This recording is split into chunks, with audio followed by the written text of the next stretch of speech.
Can't wait to play with myself every day. The Sportsocracy. Damn the devil to hell! Let the big dogs eat! Let them on the field! Come get you some of this. Fire them cannons! By golly, put more powder in those things. He couldn't take any more disappointment. Oh, my God. The Jets killed him.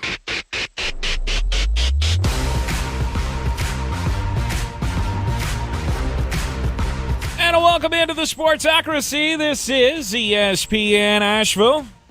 We're heard everywhere on the iHeart Radio app. Seen everywhere on YouTube. Just go to the sportsocracy.com, click the live video link, subscribe to the channel. That way you can join us in the chats. Welcome into another edition of the program. And Flostradamus is in the, you're still in the stages of redesigning. Yeah, there is a very large bookshelf that, you should tell me when I have to put it together. I did not know that. I thought that you were going to send somebody here to put all the things together. So who did you order it from? Amazon. And I thought, here's the thing. Mm-hmm. You ever think you clicked a button? I did. I thought I clicked home installation. Apparently, I did not. Amazon does that? Oh, yeah. It's great for people like me that don't really know how a hammer works. It's awesome. I know how to use it to defend myself. I don't really know how to use it to install things. I was not aware that was a service. Oh, yeah. It's a great service. It's a huge service. I'm glad they provide it. Just wish I had bought it because there are a lot of pieces in that box. Not real sure what we're going to do with that one, but yeah. Yeah. Good luck to you, I guess. It shouldn't be too hard to put together. It's usually just a screwdriver that you need. Yeah. I don't love those. Don't get me wrong. Stuff like that. I love a screwdriver, but the kind I'm talking about has orange juice in it. So.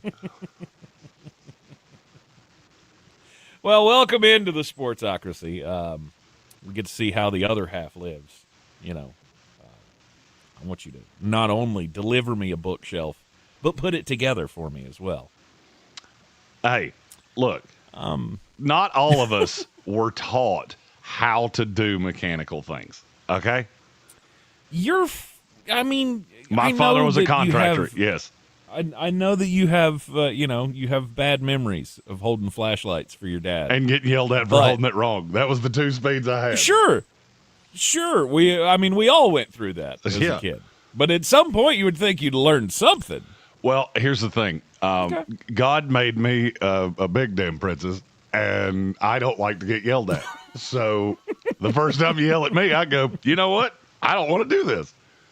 Yeah. And that's what I did for 39 years. And now we're here. Yeah.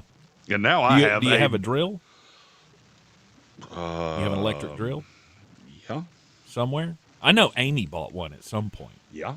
Because she was like, if you're not going to do it, I'll go get one. And definitively, I'm not going to do it. So, yes, I believe there is a drill in this house. Do I know what to do with it? No. I know it has a battery. I know it has a worry thing. And if you put the worry thing in the receptacle, it will do what it does. I just don't know what any of those things are.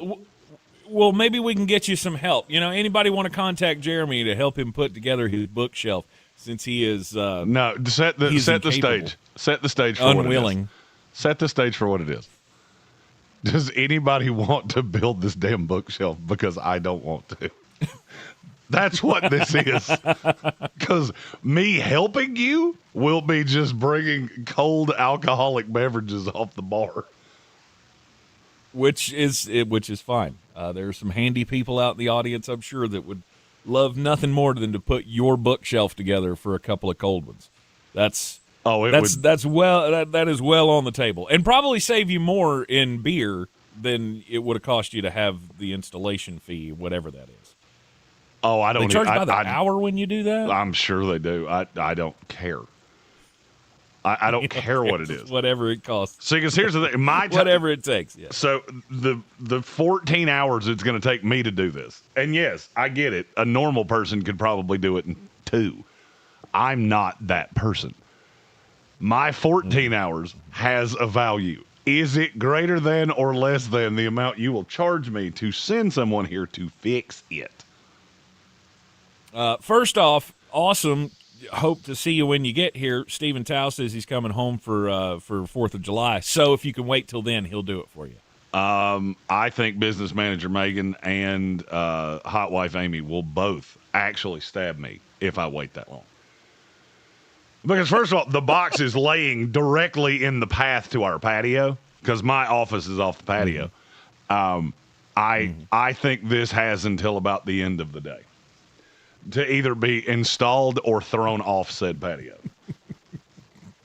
We already have points on the board of the YouTube comments from Justin Parton, who says, love how Jeremy just keeps looking over his shoulder like it's going to put itself together. Like, hope next time I look at it, it's together. Nope, not this time. It didn't work this time. Maybe if I use a birthday wish that I held out on when I was 12 because I didn't know what I wanted.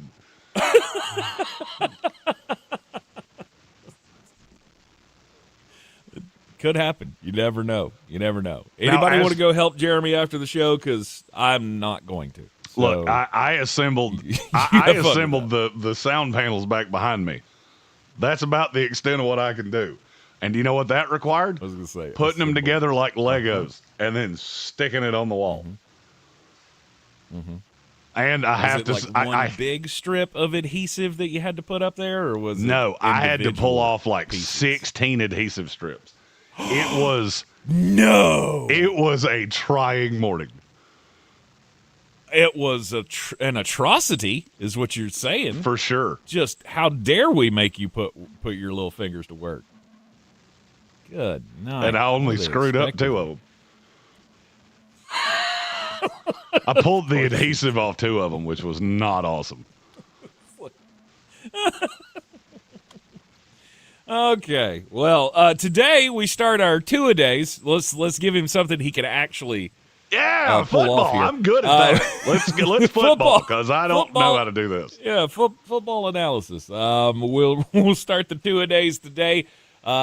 Up first, we'll do the your favorite teams because names on the door. Why not? New York Jets in the second hour. We'll go over all of the things, all of the moves that have been made in the offseason, what it's going to look like coming up this year, and where you sit for the future. And we'll do the same for the Washington Commanders in the third hour. And then we will continue with two-a-days, so on and so forth throughout the next few weeks. Well, look, we're getting in. We're into the off season. We're into the not much is happening. So we're going to start doing I am going to start doing a series of podcasts, and we hope Tank joins me at some point in the off season when he finds 7 spare minutes to do so. Sure. Mm-hmm. I will start 3 podcasts over the next 3 weeks. We have a full-on NFL draft podcast, The Draft Nerds, which that's been coming for years. I just never had enough time to do it. Now I finally said I'm not doing anything else until I have time to do what I want to do, which is that. Right. Then we're starting a Not the Same Old Jets podcast. That's with me and someone that you will meet in a couple weeks. And Command the Warpath, which is a Commanders podcast. I'm going to try to be the first person in media to do 2 teams. Ah, okay. Command the Warpath. This is the song that I sing all the time. Braves on the Warpath. Well, they're not the Braves anymore. They're Commanders. Oh, sure. Oh, I got Command you. the Warpath. Yeah. I was like, what? Command the Warpath. That one's my favorite. I got you. The imaging of that one is sweet.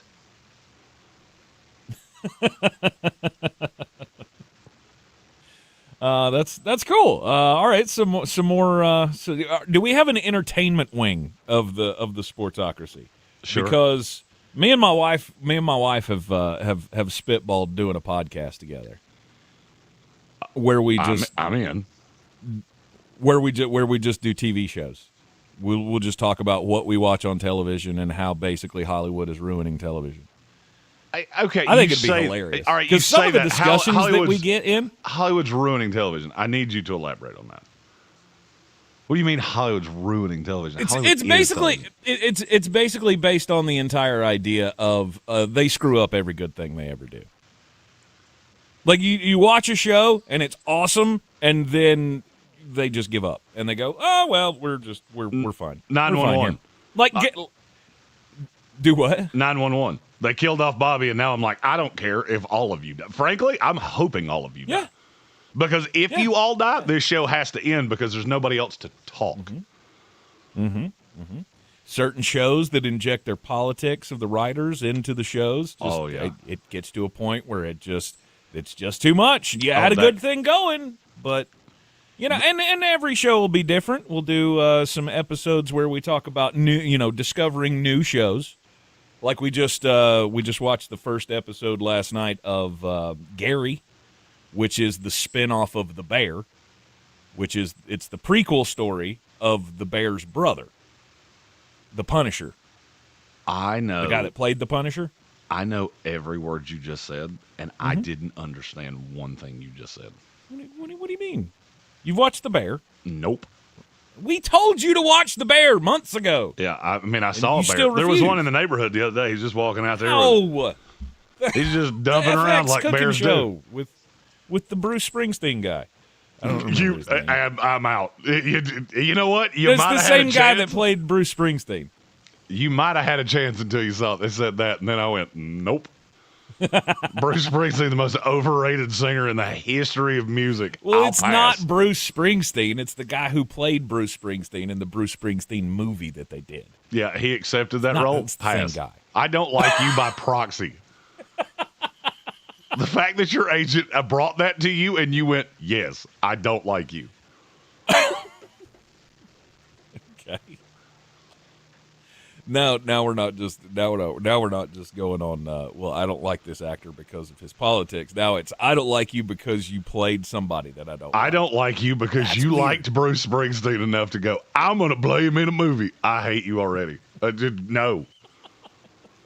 I hope you don't have to like somebody to play him in a movie. You know that, right? That's not. Well, I mean, I guess that is possible. How many people have played Hitler over the years? I'm pretty sure none of them liked him. I mean, I'm not going to lie. I'm just going to go out on a limb. I don't know the answer to that because I've never seen a movie. I've never sat down and go, you know what I'm going to watch today? This Hitler movie. I've never done that. Oh, goodness. By the way, this is why I can't install a bookshelf either because, hey, I might learn something. Screw that. Give me a fireball at a reality show, and I'm in. Give me the Real Housewives of some other city I don't care about. The guy that played John Wayne Gacy. Nope. Screw that guy. He really loved him. He loved him so much he played him in a movie. I'm not gonna lie, that guy just freaked me out to such a point that I don't want to drink beers with you. Oh yeah, you did this way too well, and I don't think you're that good of an actor. You might just be weird. I don't know. We've been kicking around the idea, and we'll see what happens. Hey, look, as long as you put a disclaimer at the start of that says your views do not reflect the rest of the entity, I'll whatever you need. Right. Good deal. Anything happening in the sports world? I watched hockey last night.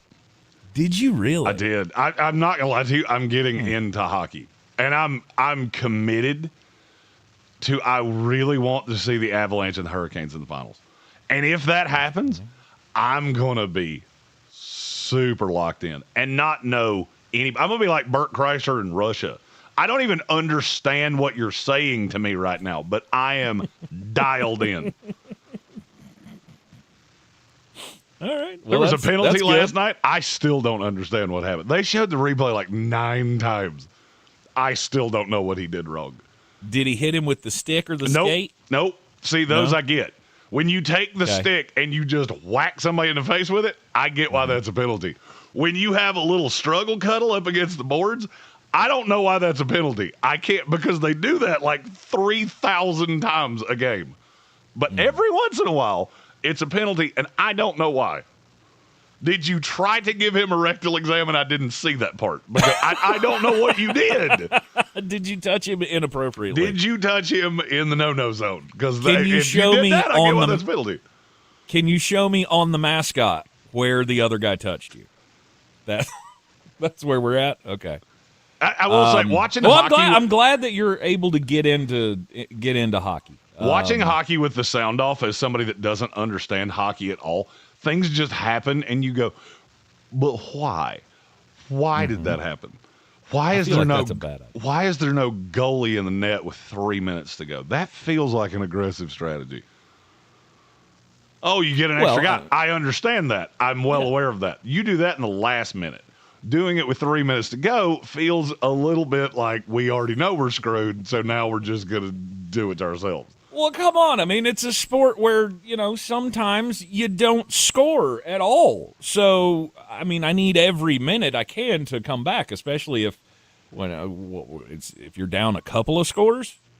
You're going empty netter for like 5 minutes, aren't you? Well, I mean, if you're going to do that, let's just do it at 15 minutes. Bring in 3 goons to hurt people and 3 guys that can shoot. Let's roll. No, then you get colonoscopy penalties, and that's no good. Because, you wind up in the box. I still need somebody to explain to me what that penalty was. 2 dudes up against the glass, nothing happened, and one of them had to go to the penalty box, and I don't know what happened. I'm going to call Adam Gold and go, hey, can you explain this to me like I'm 5? Because that's what I need. That's what I need. Because I don't get it. Well, what you need to do is you need to get maybe we should do this for the playoffs. We should do a game, like live stream a game from our houses like we do for football, but we have David Smith on with us to explain what's happening. So it's like Hockey 101 playoff style. Can we make the thumbnail of that real life David, cartoon baby Jeremy and Tank, and he's just explaining to us why we don't put forks in light sockets? Yes. Don't do that. Just do not do that. Yeah, okay, all right. So you're getting into hockey. That's a good thing. It's a lot easier to watch than basketball, because I tried to watch that last night too. That didn't go so well.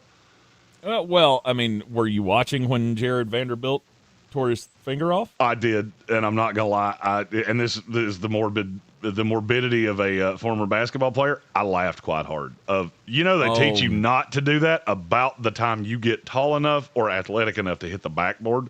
They tell you don't do that, because one day you're gonna miss, and they're gonna call you lucky from now on, because you're not gonna have all 10s of them. I know that Vanderbilt, it happened to me. Jared Vanderbilt, for those of you who didn't see it, tried to do that thing where you pin the ball to the backboard as Chet Holmgren was going up for a layup. He missed the ball completely, and then his pinky was the only part of his anatomy that caught the corner of the backboard, and you can imagine where the pinky ended up. It was in positions that are unnatural. Yep, it was laying on his hand. It was gross. The Thunder bench. Okay. The Thunder bench looked physically ill when he walked by. 100%. It's not a good thing. I still remember Rick Sizemore explaining to me why you don't do that. Because I did it in a drill one time, and I just slapped the backboard, and whistle blew, and it was, hey, here's why you don't do that. Because one day you're gonna miss, because that's harder to do than you think. And then you're going to look down at your hand, and you're going to go, there used to be 2 fingers there. Where did they go? Oh, they're laying on the ground. Could the trainer reattach these for me, please? Because I think I'm going to require these. Yeah, you never did get the your wrist is going to hit the rim speech, because, you couldn't jump that high. I could do it. Could you? Okay. I mean, from a 5-step gather, I couldn't do it flat-footed. Right. Well, I'm saying because it didn't work because that's what happened to Caleb Wilson, right? Mm-hmm. Caleb Wilson hit his wrist on the rim. and caused all the problems for the Tar Heels. You got the little bone in your wrist right here. If you're super athletic and you try to do the tomahawk thing, you really better hope you clear that, because if you don't, it will burst into 50 gajillion pieces. Yes. So, big guy problems, I guess. We'll take a quick break here in the Sportsocracy on ESPN Asheville. Now here's your chance to win Clear. You did that thing to me again where I'm like, I did. He's got more coming here. And then more there didn't was happen. there was more coming there, and then my throat clenched up, and I couldn't speak anymore. So screw it. I'm just going to hit the button. I'm through now. I'm through talking through now. talking now. Time to go break. Claimed record, the mysterious production of eggs. Limited tickets remain. Visit www.ashevillesymphony.org for tickets. This is J.W. Whitley, General Manager at Parks Ford of Hendersonville. Our value of Through talking break time. responsive, focused, prioritizing you as our customer and the community that we serve to do better, be better every day. That's the Parks Promise. Experience the Parks Promise today at parksfordhendersonville.com.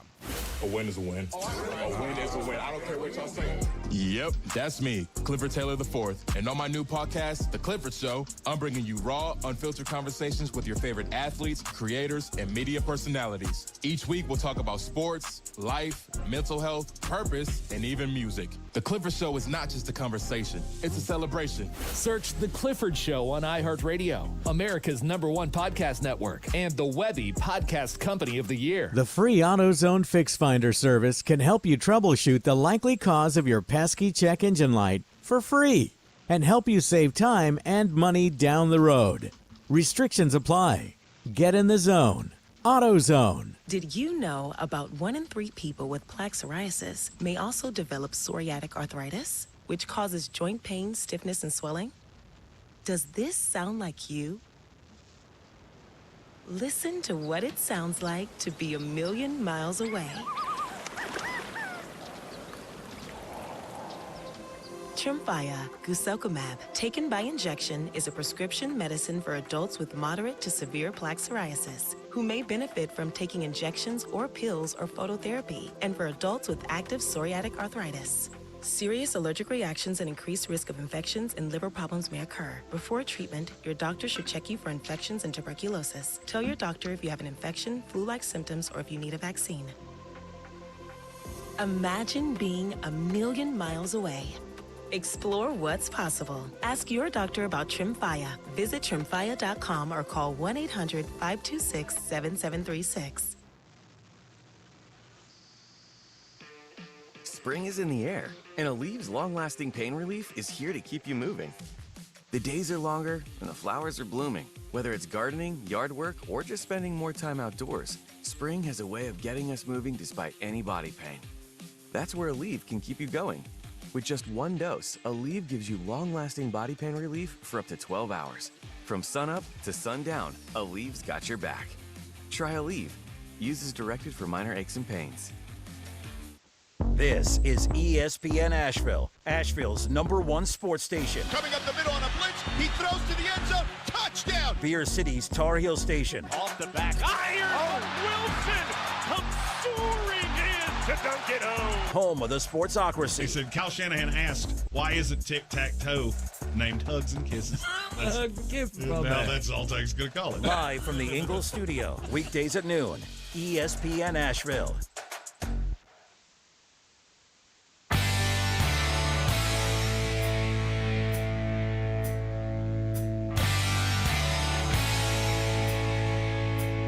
The Sportsocracy. The ceiling is the roof. Let's make it happen. Let's keep moving forward.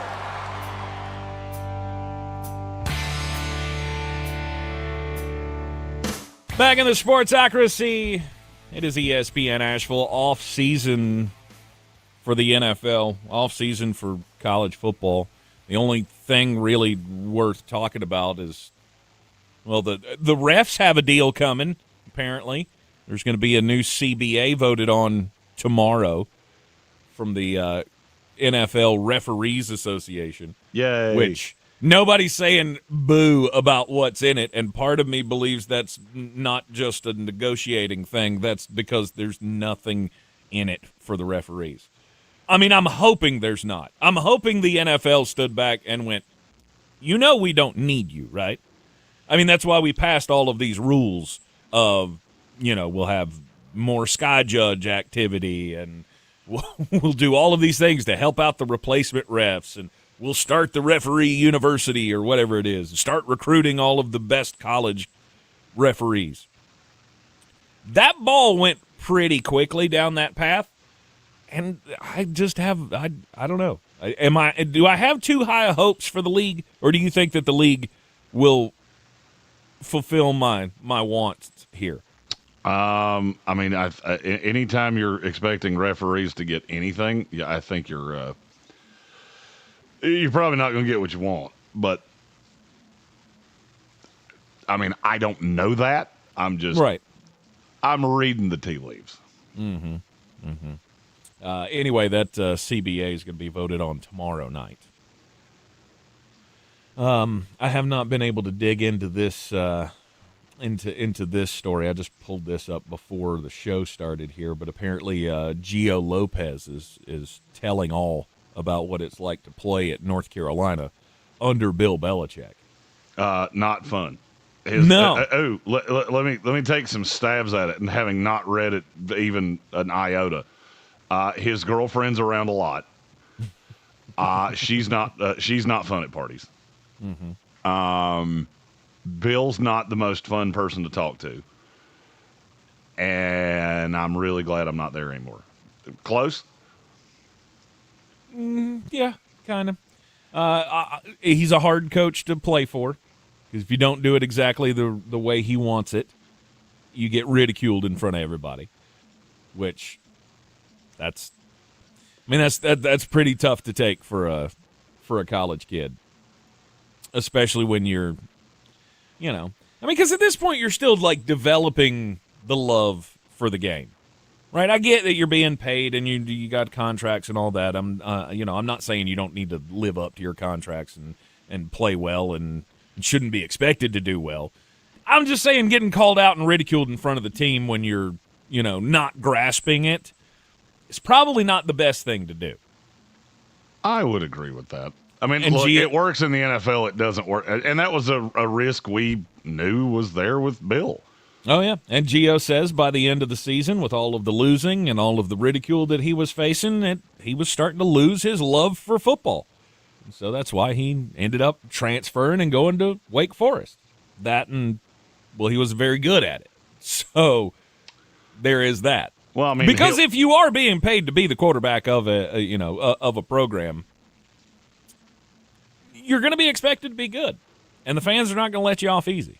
Well, it does work well that he went to Wake Forest, because if he sucks there, no one cares or will know. Precisely. As a born and bred Tar Heel, my deepest fears are coming true. This is the disaster that we thought it could be. There was a slim chance it could work. I remember saying this over and over again, but there's a big chance that this is not going to work. And I think we're here. I think we can officially say that this has not worked. I don't know that you can do that after a year. The fact that he can't recruit either is a big problem. They did a deep dive yesterday, or I guess released it yesterday, or maybe it was over the weekend, on ESPN, where they went through the group of 4 and went through every major program and ranked by conference how their off seasons have gone. What you lost, the same thing we're doing in the NFL, right? And they went through every team. Did you see it? 2, did you read it? No. Okay. On both. So I looked through it because I was curious, because I don't really keep up with Tar Heel football all that much, so I wanted to know where do the Tar Heels fall in the ACC. They had the what if best offseason, according to the experts at ESPN. Is this in Power 4 or in? No, this is in the ACC. Oh, well, it wasn't better than Florida State. It wasn't better than Clemson. It wasn't better than. You're going to have to name a lot if you keep playing this game. So let's go the other way. I would There's say it was 17 teams. Where did they rank? 15. Yep, that's exactly right. Yeah, because there were two that I knew they couldn't possibly be behind. Yep. Boston College. 15. Yeah. I'm sure it was Boston College and Stanford. Who really cares at this point? The thing Stanford is, was not the one I was going to say. Is Stanford not the bad? They're not the bad one. No, now that they've got Andrew Luck, they've started pledging money to football again. I was going to say Cal. That could be it. Cal is just Cal. You just had the reigning Heisman Trophy winner and number 1 pick in the draft. He was never that when he was with you. No, he was not ever that. I don't know. I do not know who that was, because when I just kept scrolling until I saw the Tar Heel logo and saw the 15 beside it and went, okay, so how much do we need? How long is the leash? How far do we go with this experiment? Because so far, it's been an abject disaster. It's been a monumental embarrassment for North Carolina. It's not been Not good. only have you had the crap off the field and his girlfriend's hanging around and all that, but you're not playing good football. You're terrible. You lost the 3 good players that you had last year. Mm-hmm. All transferred away because you suck so bad. And now apparently you've had the third worst offseason and transfer portal period of all the teams in the ACC. That's not in Power 4 football. Like, if we were number 15 in the country, sweet. We got things cooking, man. Because if you're 15th in the country in the offseason, then chances are you're either 2 or 3 in your conference. But when you're 15th in a 17-team conference and you're trying to play with the big boys, quote unquote, doesn't work. Doesn't work out too well. Yeah, I'll say we probably don't see a lot of the North Carolina Tar Heels live on the 2026 Ingles Living the Dream Tour. Most certainly not. I think TCU last year was enough for me to go, I'm good. I've seen it. Mm-hmm. That's where it ended. I witnessed that one, and that was enough for me. Yep. You are in the Sportsocracy. This is ESPN Asheville. When we come back, it's time to get just a bit outside. ESPN Asheville. And we're clear. Mountain weather forecast. Much needed wet weather continuing to push through. Scattered showers and thunderstorms, especially this afternoon into tonight. 78 today, dropping to about 55 overnight tonight. Much needed rainfall. Some of us could get close to an inch or 2 of rain. Maybe some localized flooding. A chance of showers tomorrow through about midday, early afternoon. Then some sunshine, 70. Friday, mostly sunny, 70. From the Weather Channel, race staging. This report is sponsored by AutoZone. Get in the zone. The free AutoZone Fix Finder service can help you troubleshoot the likely cause of your pesky check engine light for free and help you save time and money down the road. Restrictions apply. Get in the zone. AutoZone. Voters are listening to the radio, and they're really listening. If you're running for office, radio gets your message heard, not scrolled past. Reach communities everywhere and be on the air in just 48 hours. Go to winwithiheart.com. That's winwithiheart.com. That red talkback mic on the free iHeart app, it's more powerful than it looks. One tap can get you into conversation. You guys, are you serious? Enter to win something amazing. That $1,000. Or just a request. What up? Try it now. Just open the free iHeart Radio app. Start your spring cleaning with Zero Rest. Get 3 rooms of carpet clean for $109, plus a free hallway. No soap, no residue, no harsh chemicals. Just a deeper clean that lasts. Plus, now you can also take $100 off air duct cleaning and breathe clean air. Visit ZeroResAsheville.com. This is J.W. Whitley, General Manager at Parks Ford of Hendersonville. Our value of commitment. Committed to you as our customers and the community that we serve. To do better, be better every day. That's the Parks Promise. Experience the Parks Promise today at parksfordhendersonville.com. Sure, you know Appalachian Motor Coach is the official shuttle sponsor of the Living the Dream Tailgate Tour. But did you know that they can get you anywhere in style? Weddings, bachelor or bachelorette parties, corporate gatherings, family reunions, Appalachian Motor Coach makes the ride part of the fun. Luxury seating, climate control, and none of the stress of parking or driving. Appalachian Motor Coach gets you there relaxed, on time, and ready for the party. For more information, visit them at AppalachianMotorCoach.com. Appalachian Motor Coach, the best memories start on the ride. Clarissa sells WNC as the #1 team in Buncombe County. We have the customer service experience to assist you in achieving your real estate goals. Our team offers something that 90% of listings in our market won't have, Zillow Showcase. Check us out at ClarissaSellsWNC.com. I'm Coley Duffy. I'm Cody Ward. And we're the Chainsaw Brothers. Actually, we're cousins. A few days after Helene, we was in the driveway having a couple beers, waiting on the power to come back on. And we heard so many people calling, needing trees removed, and couldn't afford it. So I called my dad to borrow a chainsaw, and over the next few months, we cleared trees for our neighbors. Our business was born out of wanting to help Western North Carolina get back on our feet. We are fully insured and licensed. We keep our promises, meaning if we say we're going to be there, we'll be there. In these parts, we live how we were raised. When you call the Chainsaw Brothers, you're not a customer, you're family. We're good at what we do, and we do it for a reasonable cost. For all your chainsaw needs, call the Chainsaw Brothers. 828-316-1013. Or find us on Facebook. See how we treat our family. Are you still covered up with storm damage and debris? Call us about our daily rates at 828-316-1013. That's 828-316-1013. We're the Chainsaw Brothers, and with our neighbors, we are Western North Carolina strong. Woohoo! Boy, you must be outside your mind. The Sportsocracy. Just a bit outside. He tried the corner and missed. Now, welcome back into the Sportsocracy. We're going to start, I'm going to start today's Just a Bit Outside with a little bit of sad news. One of the greatest entertainment moguls of all time left us today. 87-year-old Ted Turner, former owner of the Atlanta Braves, former owner and operator of WCW, World Championship Wrestling. Of course, he had the whole TNT network and the Cartoon Network and, of course, TBS, putting the Braves on every home in the Southeast. Ended up being one of the most brilliant marketing moves in the history of sports. Because before you could watch the Braves on TBS every day,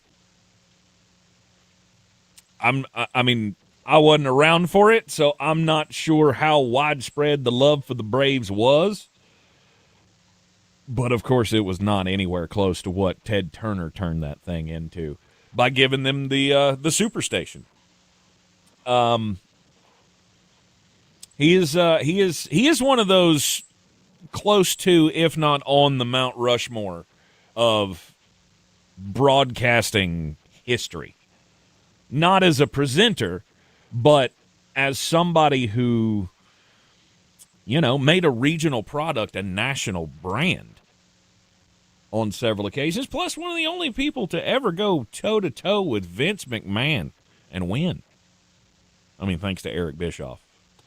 But Ted Turner, gone. Age 87. My story is wildly different than yours, and it has to do with YouTube. This has been quite a day for where our show lives. Bryson DeChambeau, if Liv folds, he's going to YouTube full time.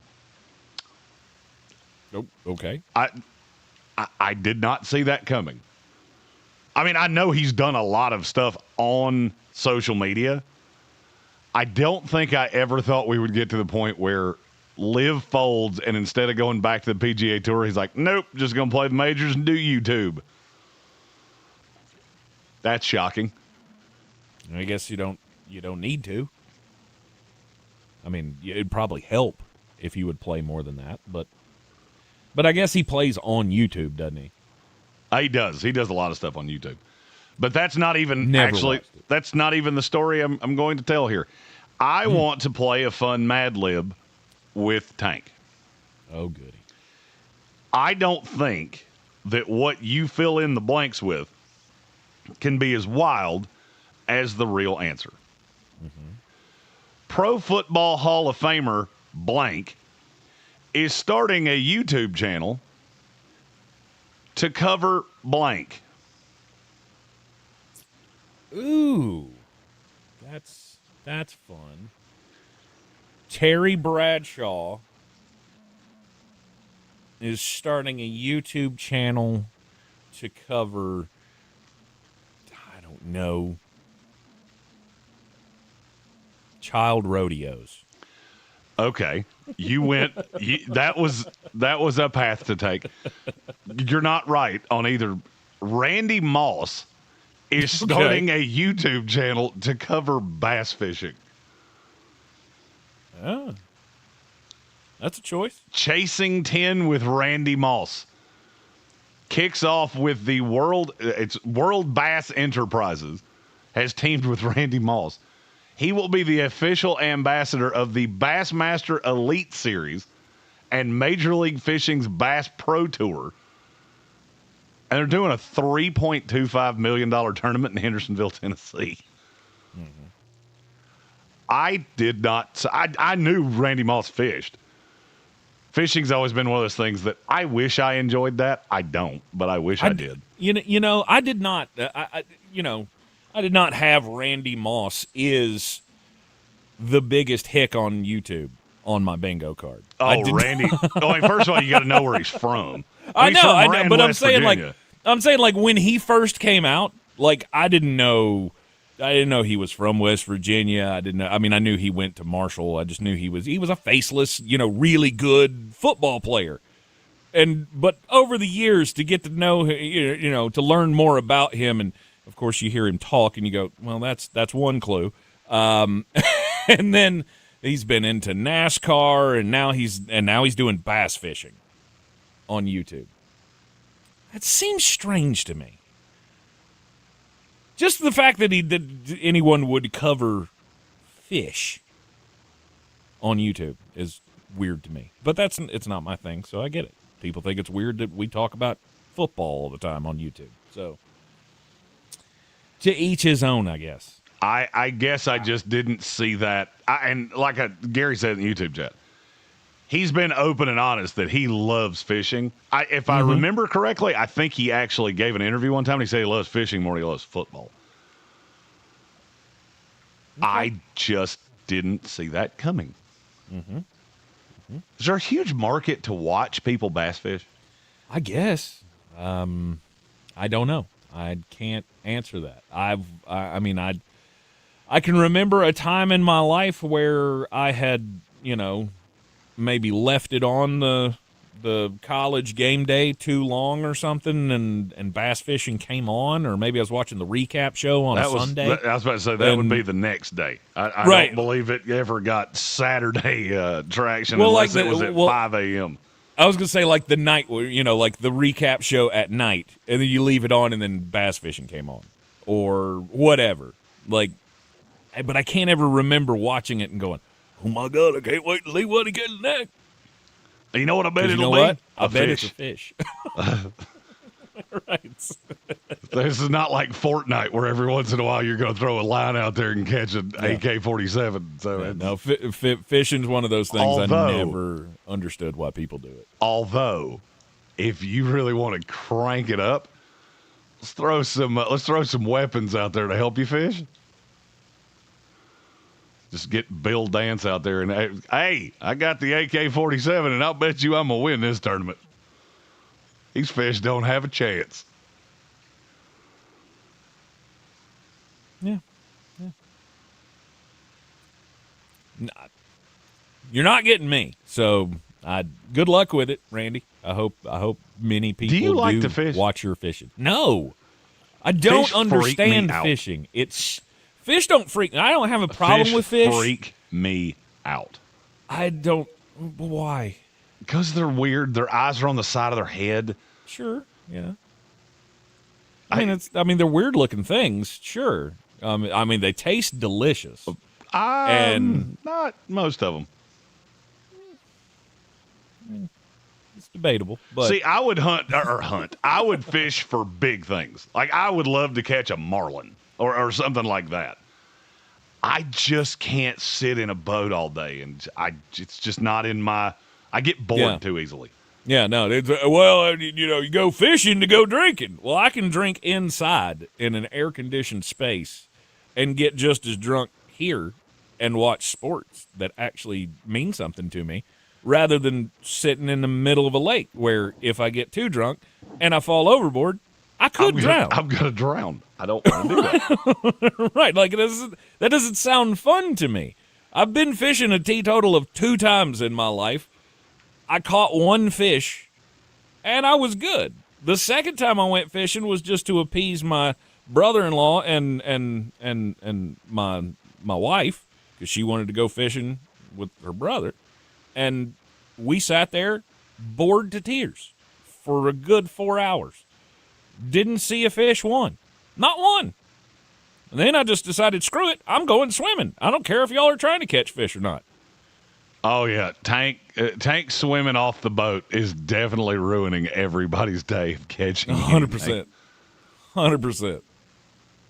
It's just it's a dumb thing that people do. I mean, we have supermarkets for a reason. Like Ingles. Low prices. Love this. Oh, you beat me to it. That's mine. You can't take it. Yeah, I buy my fish at Ingles, and they do fish just as well as anybody. I don't buy fish at Ingles. However, I do buy lovely cuts of meat, like the pork chops I'm going to have tonight, and the steaks that I had last night. Mm-hmm. Yeah, Daddy Dorito in the YouTube comments says, Tank, you've never floated down a river drinking beer or been on a pontoon. No, I have. And you know what?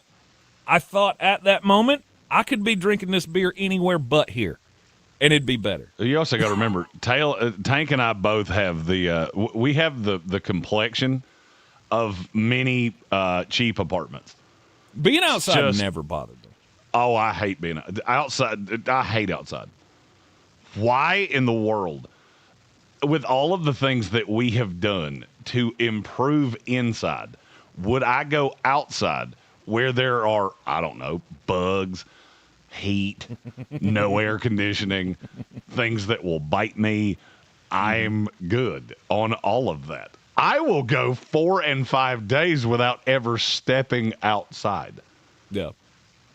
9 times out of 10, if I step outside, it is only to get in my truck to drive to another inside. That's it. That is my life. I go from one inside to another. Mm-hmm. And great. I went to I have a very large, very nice truck that I'm a huge fan of that makes inside the truck even more pleasant to go from inside to inside. Great North Sports, David Smith, says fishing is about sitting outside and less about fishing. You're making our point for us. I don't like to sit outside at restaurants. I mean that. I have never understood why people are like, oh, isn't this relaxing? Yeah, it is until a breeze comes along and your food and the napkins and everything else blow off the table, and you got to put those after being on the ground back on the table. Mm-hmm. That's fun. Or, and hear me out, we could sit in the climate-controlled restaurant and eat our food like humans. Yes. I would love to see pictures of your scenic overviews. I don't need to be there myself. Standing outside in silence is not my idea of a good time. I like the silence part. The silence sounds lovely. But the best way for me to find that is just by not going outside. Because my inside is always quiet and peaceful. And that's a thing that Jeremy said. It was a complete lie. Oh. Because his insides are broken. And there's no peace inside that head. No. It never stops. No, it's just you're talking about inside my head. Yeah. Right. That's a cavernous place. It's quiet on my insides. No, I fully disagree with that one. because I know how crazy mine are. Yeah, fishing, not my thing. Not interested. I love going swimming. I like being outdoors. I'll go on hikes. I can walk around outside and be perfectly fine. Standing there with a fishing pole in my hand waiting for something to nibble on the end of that line is the most boring thing I've ever done. I mean, I did that for many years, and then I got married. And I was talking about fishing, you nasty. Don't be weird. Yeah, sure. Good Lord. All right, so we've got the process of two-a-days starting after the top of the hour break here. Two-a-days are just as they sound. We're going to take two teams every day, and Jeremy's going to we're going to talk about all of the moves that they made in the offseason. We'll talk about what's coming up this season. What else? What other insights do you have planned? Well, I mean, we want to talk about where the roster started, where the roster's gotten to. Are there still things that could be a problem? Position battles. We want to talk about every team in the league before we go on the World Cup sabbatical. And then we're going to do it afterwards of what transpires in camp. Because we're a football show, and that's what we do. That's right. We will do the New York Jets and the Washington Commanders today, and we'll do one AFC team, one NFC team every day for the foreseeable future until we get through all 32 teams. So, if you can do math, that's 16 shows. Bingo. Buncombe County math. Right there. If you, too, can do Buncombe County math, then that means you, too, can enjoy an evening at wrestling. That's right. AEW is coming to town next week. 1 week from today, the AEW Dynamite Show will be happening at Harrah's Cherokee Center, Asheville, and we've got tickets to give away. We've got 4 packs of tickets going out the rest of this week. In fact, we'll do one right now. Why not? 225-4988, 225-4988. Give me a call here in the studio.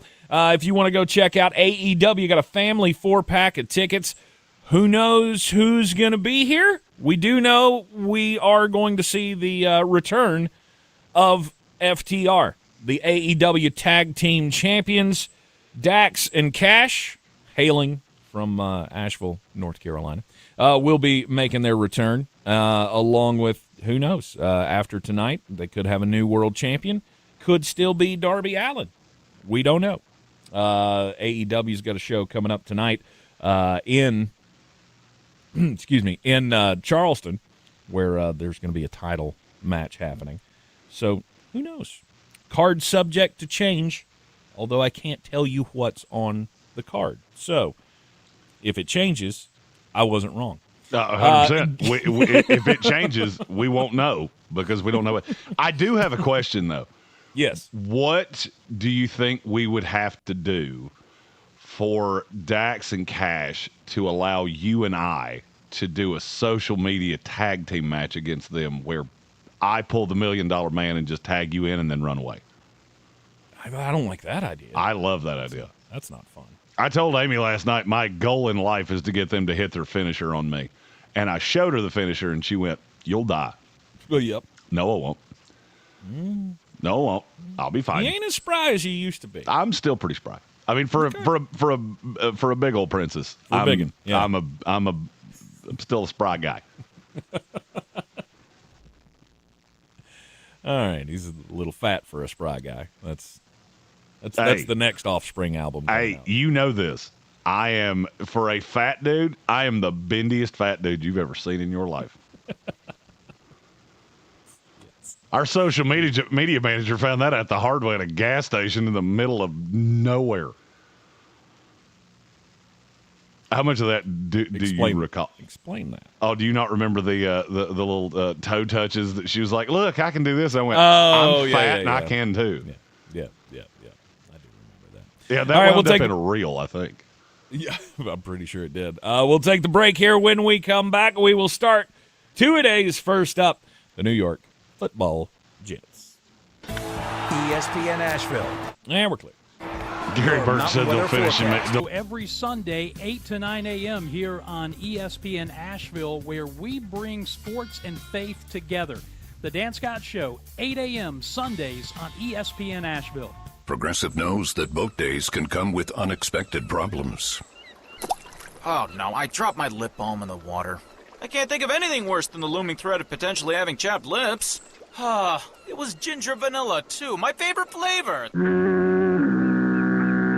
If a real problem comes along, your boat's protected 24/7 with Progressive, so you can keep worrying about boater problems. Progressive Casualty Insurance Company and Affiliates, not available in D.C. At Target, finding something for every kind of mom and every side of mom just got easier. Does she love fashion? Take 20% off select women's clothing and accessories and find a dress she'll love to wear. Is she into the outdoors? Freshen up her favorite spot with up to 40% off planters, pillows, and poofs. Or keep it classic. Fresh tulips for just $12 and a dossier fragrance trio for $32.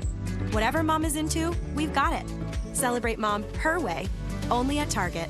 Restrictions apply. Joe Buck and John Smoltz welcoming you back to the City Center Convenience Mart. Uh-oh. She's looking at the cigarettes, but she just grabs the gum off the counter. Stand Up to Cancer and Rally want you to reduce your risk for cancer. Go to takeahealthystand.org. Selling your home? Don't settle for average. Our real estate team at Clarissa Sells WNC and eXp Realty offers Zillow Showcase, an exclusive AI-powered listing experience available to just the top 10% of all listings in our area. With immersive media, cutting-edge design, and elevated marketing, Showcase listings, they go pending quicker and sell for up to $9,000 more than standard listings. Ready to stand out in a crowded market? Give our team a call today, 828-774-6343, because your home deserves the spotlight. This is J.W. Whitley, General Manager at Parks Ford of Hendersonville. Our value of urgency, timely, responsive, focused, prioritizing you as our customer and the community that we serve to do better, be better every day. That's the Parks Promise. Experience the Parks Promise today at parksfordhendersonville.com. The Sportsocracy. Who are we going to cheer for on Sundays now? Rise and shine with First News on 570. Tank, if you were a food delivery driver, how would you boost tips? I would wear more low-cut shirts. Now on 92.9 FM. I'm going to go to the restroom now and put bleach in my eyes to get that visual out of my head forever. Thank you, Tank Spencer, for that early Tuesday morning nightmare. First News on 570 with Mark Starling and Tank Spencer. Weekday mornings at 6.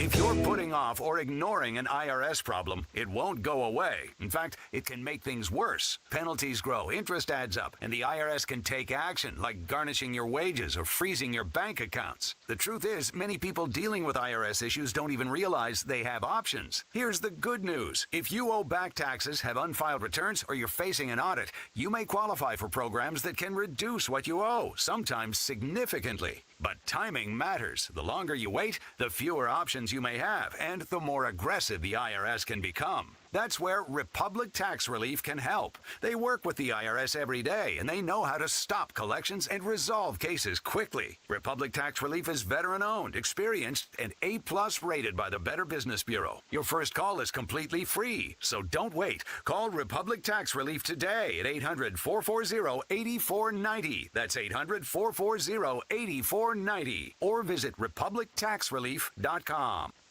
ESPN Asheville. Yeah. WPEK Fairview, WMXF Waynesville, an iHeart radio station, guaranteed human.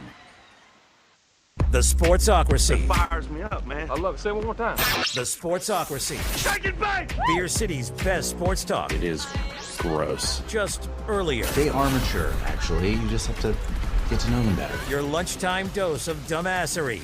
Live from the Ingalls studio.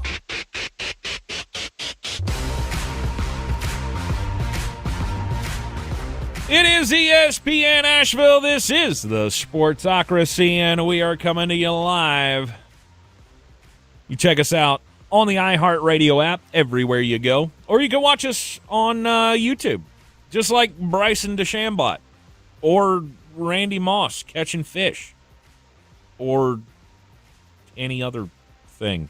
We appreciate you spending time with us, really. All the choices that you have, and you choose to spend 5 minutes to 3 hours a day with us, we consider that a waste of your time. No, I'm kidding. We really love it. We appreciate everybody tuning in to the program, and we try to keep you as up to date as we can on all of the football things going on around the world, because, dude, honestly, we all care about way too little myopic stuff like, the NHL or the NBA or Major League Baseball. We can all rally behind one thing, and that's football. It is the great uniter of all of us. And today we start Two-a-Days. Flostradamus, Jeremy Green, coming to us from the Mullet Manor. Are we back on the YouTubes? Did you fix it? We are. Okay. All right. Good. Excellent. Ready for Two-a-Days? Mm-hmm. And every once in a while, we have a commercial break where things have to be reset because they stopped working. But we'll be right back. Don't worry. We'll figure it out eventually. Two-a-Days. Starting with the New York Jets. Your overall temperature right now as a Jets fan, where would you be? Oh, I'm trying not to be full supernova. I'm wearing my Rex Ryan collage shirt today. Okay. I don't know how anybody couldn't be excited by what the Jets have done. Now, you just look at that roster today from where it was a year ago. How do you not feel better about the Jets right now than you did 3 months ago? I'm not a huge Geno Smith guy. As a matter of fact, I'd probably say I'm one of the biggest Geno Smith detractors in the world. He's light years better than Justin Fields. Right. You didn't lose a ton. Is there a player that has left the Jets that you go, oh, whatever will they do without Quincy Williams? No. Quinnen Williams, the trade last year was, I felt like that was hurtful. But, you've done a nice job of recovering from that. All right, let me ask you this. Do you feel significantly worse with David Bailey than you did with Quinnen Williams? In terms of the upside of these two players, do you feel worse with David Bailey, better? No. Yeah, you got to feel better, I would say. I think you do too. Quinnen's already been in the league for a while, and the upside is he's hit it, right? Or close to it. He's already the second best defensive tackle in the league, if not the best. I can't go that high, but I'm fine with two. Yeah. He's definitely, I'll put it this way, he's definitely in the top 5. Yeah. All right, so Will he get better than that? I doubt it. I'm going to go piece by piece here, and I'll even go back to Sauce Gardner. Do you feel significantly worse with Tavondre Sweat than you did Quinnen Williams? And the answer can be yes. I'm trying to build something to something here. Now, Tavondre Sweat, I don't know if his high side is as high as Quinnen's is, but I love Tavondre Sweat, and I'll agree with you. Now, here's where I'm going to elaborate. Depending on yeah, okay. Do you feel significantly worse with Tavondre Sweat, Darrell Jackson, and David Onyemata as the rotation than you felt with Quinnen Williams, who with Robert Saleh was playing 55 to 60% of snaps? No, because I don't think you're paying those three guys as much as you paid that one guy. You're not paying them a fraction of what you paid Quinnen Williams. I feel like the interior of the Jets' defensive line is fine. I still think Mozzie Smith was nothing more than a throw-in. But you go Tavondre Sweat, Harrison Phillips. You drafted Darrell Jackson, who I love. You got Onyemata and Briggs as the veterans. You're going to be fine there. Let's go to corner. Do you feel significantly worse with D'Angelo Pons than you did with Sauce Gardner? If we were just facing that 1 year, that first year, I would say yes. All right. But, he kind of fell off the mountain. He was the best corner in football or on that trajectory after 1 year. And then he wasn't. Right, after 3 years, not so much. Do you feel significantly worse with D'Angelo Pons, Nashawn Wright, and Azarie Thomas? Because I don't. Do you? I don't. I'll be honest with you. By the time the Jets traded Sauce Gardner, I was laughing that the Colts gave up 2 ones to get him. Because I could not rationale how in the world is that what you're seeing out of that guy right now? Because it's just not there. Right. He did not fit particularly well with Aaron Glenn. Now I look at the secondary where you've invested the money. You brought in Minkah Fitzpatrick to be the safety. Safety's been an issue for the Jets as long as I can remember. Andre Cisco, you drafted Malachi Moore a year ago. You added V.J. Payne this year. You also signed Dane Belton. You had Dean Clark from last year. That's a really solid group of safeties. At corner, you're going D'Angelo Pons, Brandon Stevens. I don't like him at all, and I never will. Jarvis Brownlee, Nashawn Wright, Azarie Thomas, Quintez Stiggers. That's not a bad group of corners. The only room on this team that I look at and go, I don't like that at all, is linebacker. And the more I think about it, the more they're going to play 5-man front. So you're going to see Bailey and McDonald, and then you'll have Darrell Jackson, Harrison Phillips, Devondre Sweat in between that, or Jawan Briggs, or whatever the case may be. This defense is going to look significantly different than the way it looked last year. I'm not telling you this is the 85 Bears. That's not the point. Last year, you were the single worst defensive unit in the history of this league. You were the first team to ever go an entire season without an interception. You will not do that again, I promise you. You might only have 6, but that's an improvement. Then you get to the edge rushers. Adding Bailey, to me, I didn't believe they would do it. He was the highest-rated edge rusher on my board, and it wasn't particularly all that close. Because Arvell Reese is an off-ball linebacker. That is what he is. That may change down the line, but that's what he is. So now you've got Bailey and Will McDonald, who are 2 guys that I know are going to be able to get after quarterbacks. You signed Joseph Asai and Kingsley Enikbare, which are nice rotational veteran pieces. They're also on 1-year deals, so getting out of it's not that hard. And if you look at the guaranteed money on it, I think Asai was actually a 3-year deal, but they can get out of it after a year if they need to. You've also got Braden McGregor and Eric Watts down the line that are more rotational pieces. Outside of linebacker, I really like this defense. And, oh, by the way, you brought in Demario Davis to be the one linebacker that's going to play a ton. And it'll be him and Jamie and Sherwood. Do I love anything else? No. But that's a vast improvement over where it was. This allows Aaron Glenn to do what Aaron Glenn wants to do. And I don't know about you, but I think D'Angelo Pons was the best value pick in the draft. I told you going in, if he was 6 foot tall, this could be a top 20 pick, and I still believe that just as much as I did then. Right. What gets him is that he's a little bit sub 5'10".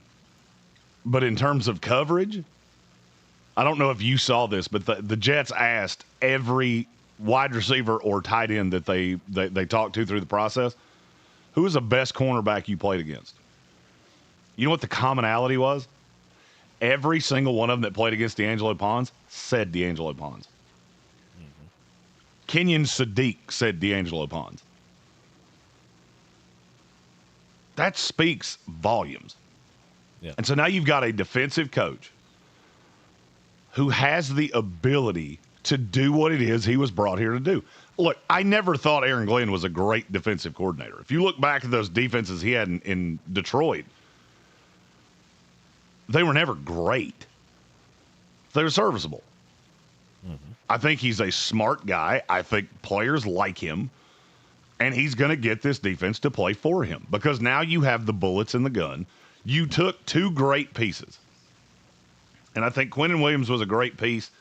Sauce Gardner was a great piece at times. He fit here so poorly with where things were trending that he wasn't really an elite piece anymore. You turned two pieces into a defense. Because Minkah Fitzpatrick was not here last year. Jarvis Brownlee was traded for during the season. Brandon Stevens was added before last year. So was Andre Sisco. You drafted D'Angelo Pons this year. Demario Davis is a starter. Tavondre Sweat wasn't here. David Bale here. It wasn't here. That's 8 new starters on this defense. Now, that's all of the positive. Here's where the negative comes in. It's going to take a minute before this looks good. You can't switch this many pieces on defense and expect you're just going to hit the ground running. Mm-hmm. The schedule comes out in a couple weeks. I don't know that there's any team whose final record is more reliant on how loaded the schedule is in different places than the Jets are. Because you even just look in the division, I don't want to see Drake May against this early. I don't want to see Josh Allen against this early. No. I really want to see Malik Willis. That's the one I'm targeting. And as I look at the teams the Jets are going to play next year, the quarterbacks oh God, this hurts my heart to say out loud. You have to play Josh Allen twice. You have to play Drake May twice. You play Fernando Mendoza, Bo Nix, Jordan Love, Pat Mahomes, Caleb Williams, Justin Herbert, Jared Goff. Then it lessens a little bit. You get Cam Ward. And then you get to a few bad ones. You play Cleveland. You play Minnesota.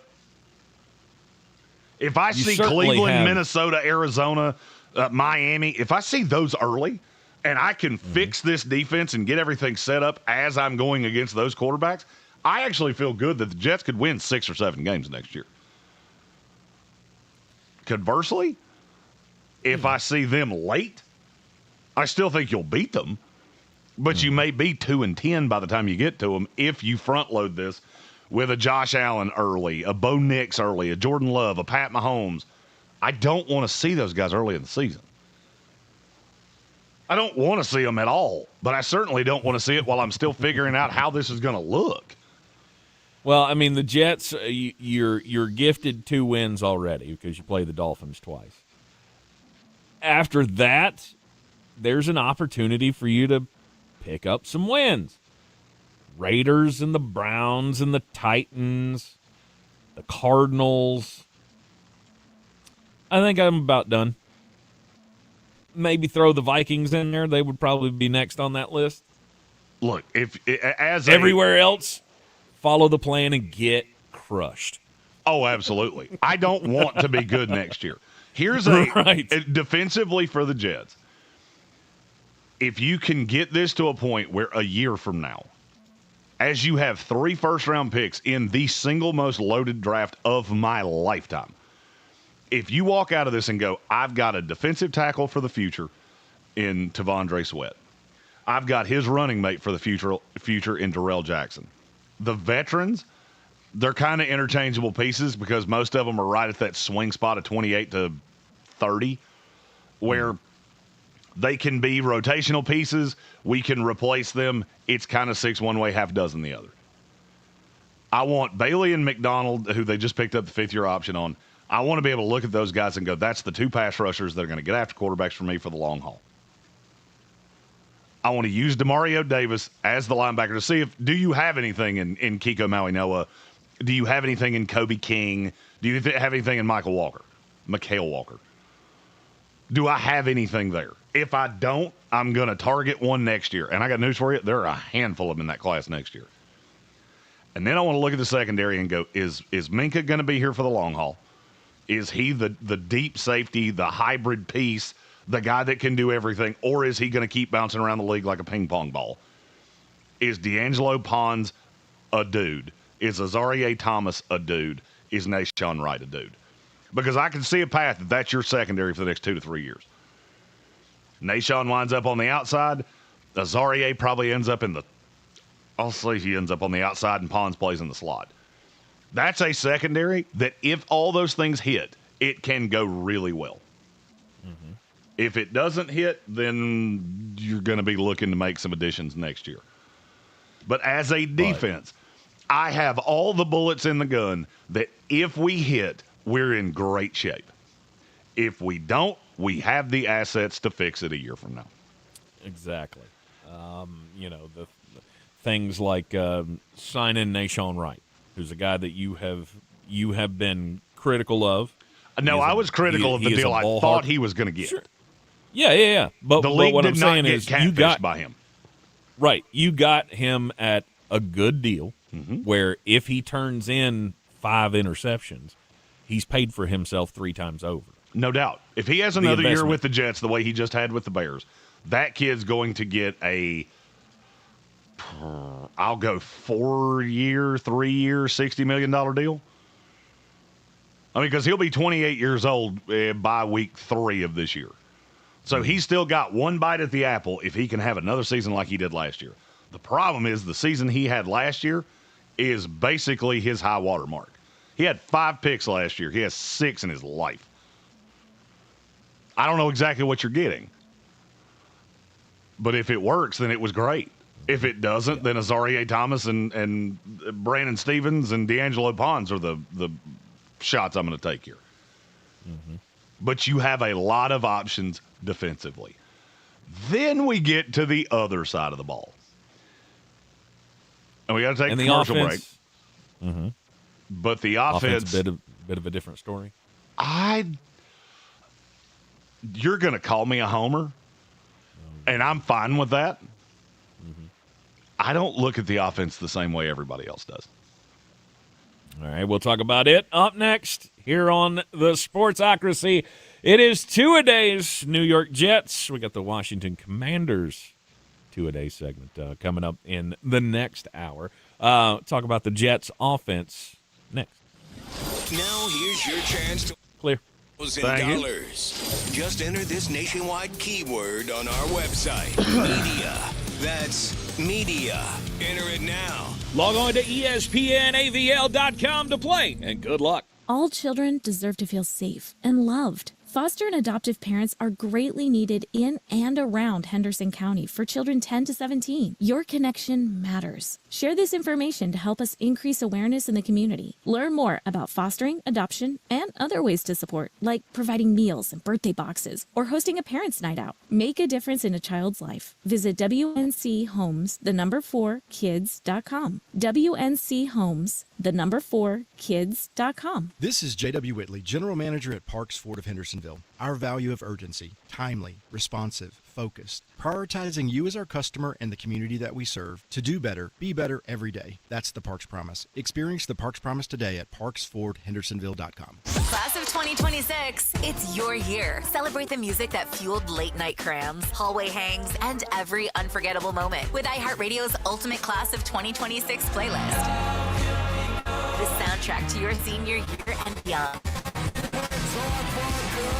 But we didn't stop there. Whether you graduated in 95, 05, or just last year, we've got a playlist for your class too. Search Class of and the year you graduated on the free iHeartRadio app and relive your glory days, one song at a time. Voters are listening to the radio. Tons of them. If you're running for office, radio is where people are actually tuned in, not swiping past ads. Connect with communities everywhere and get on the air in just 48 hours. Visit winwithiheart.com. That's winwithiheart.com.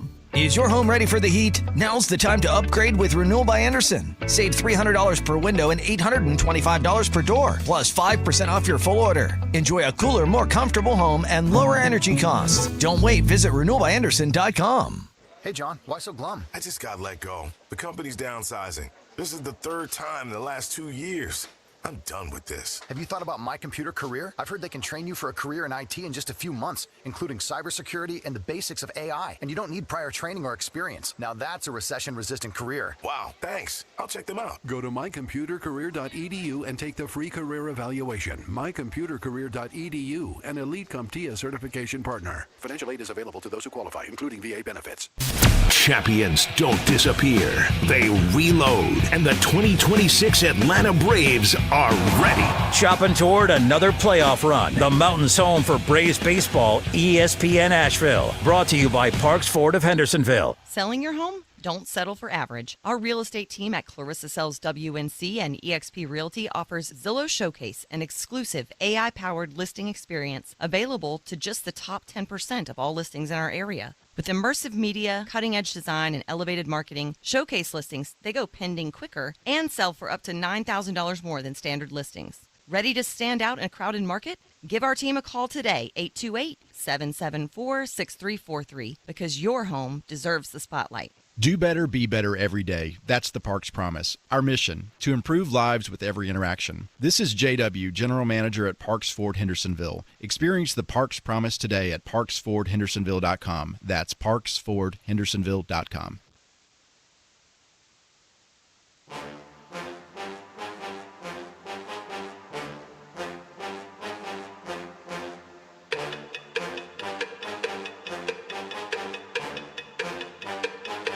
Now sometimes it don't always work for an injury, but it practice makes it perfect. We're back in the Sportsocracy. Jets keep working hard to try to put a winning product on the field. It's only something that they've succeeded at about 6 times in the last 60 years.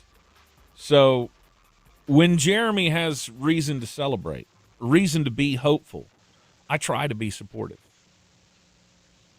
I try. You say you're looking at your offense this year, Jeremy, in a different way than others do. And we need more details on this. Okay. Because this may be where we have to bring out the Homer Simpson. How many left tackles in the NFL that are 23 years old or younger would you take over Olaf Ashenu right now? No clue. Was there one in this draft class? No. I'll answer that one for you. The answer is no. So I would say you have one of the better young left tackles in this league. Okay.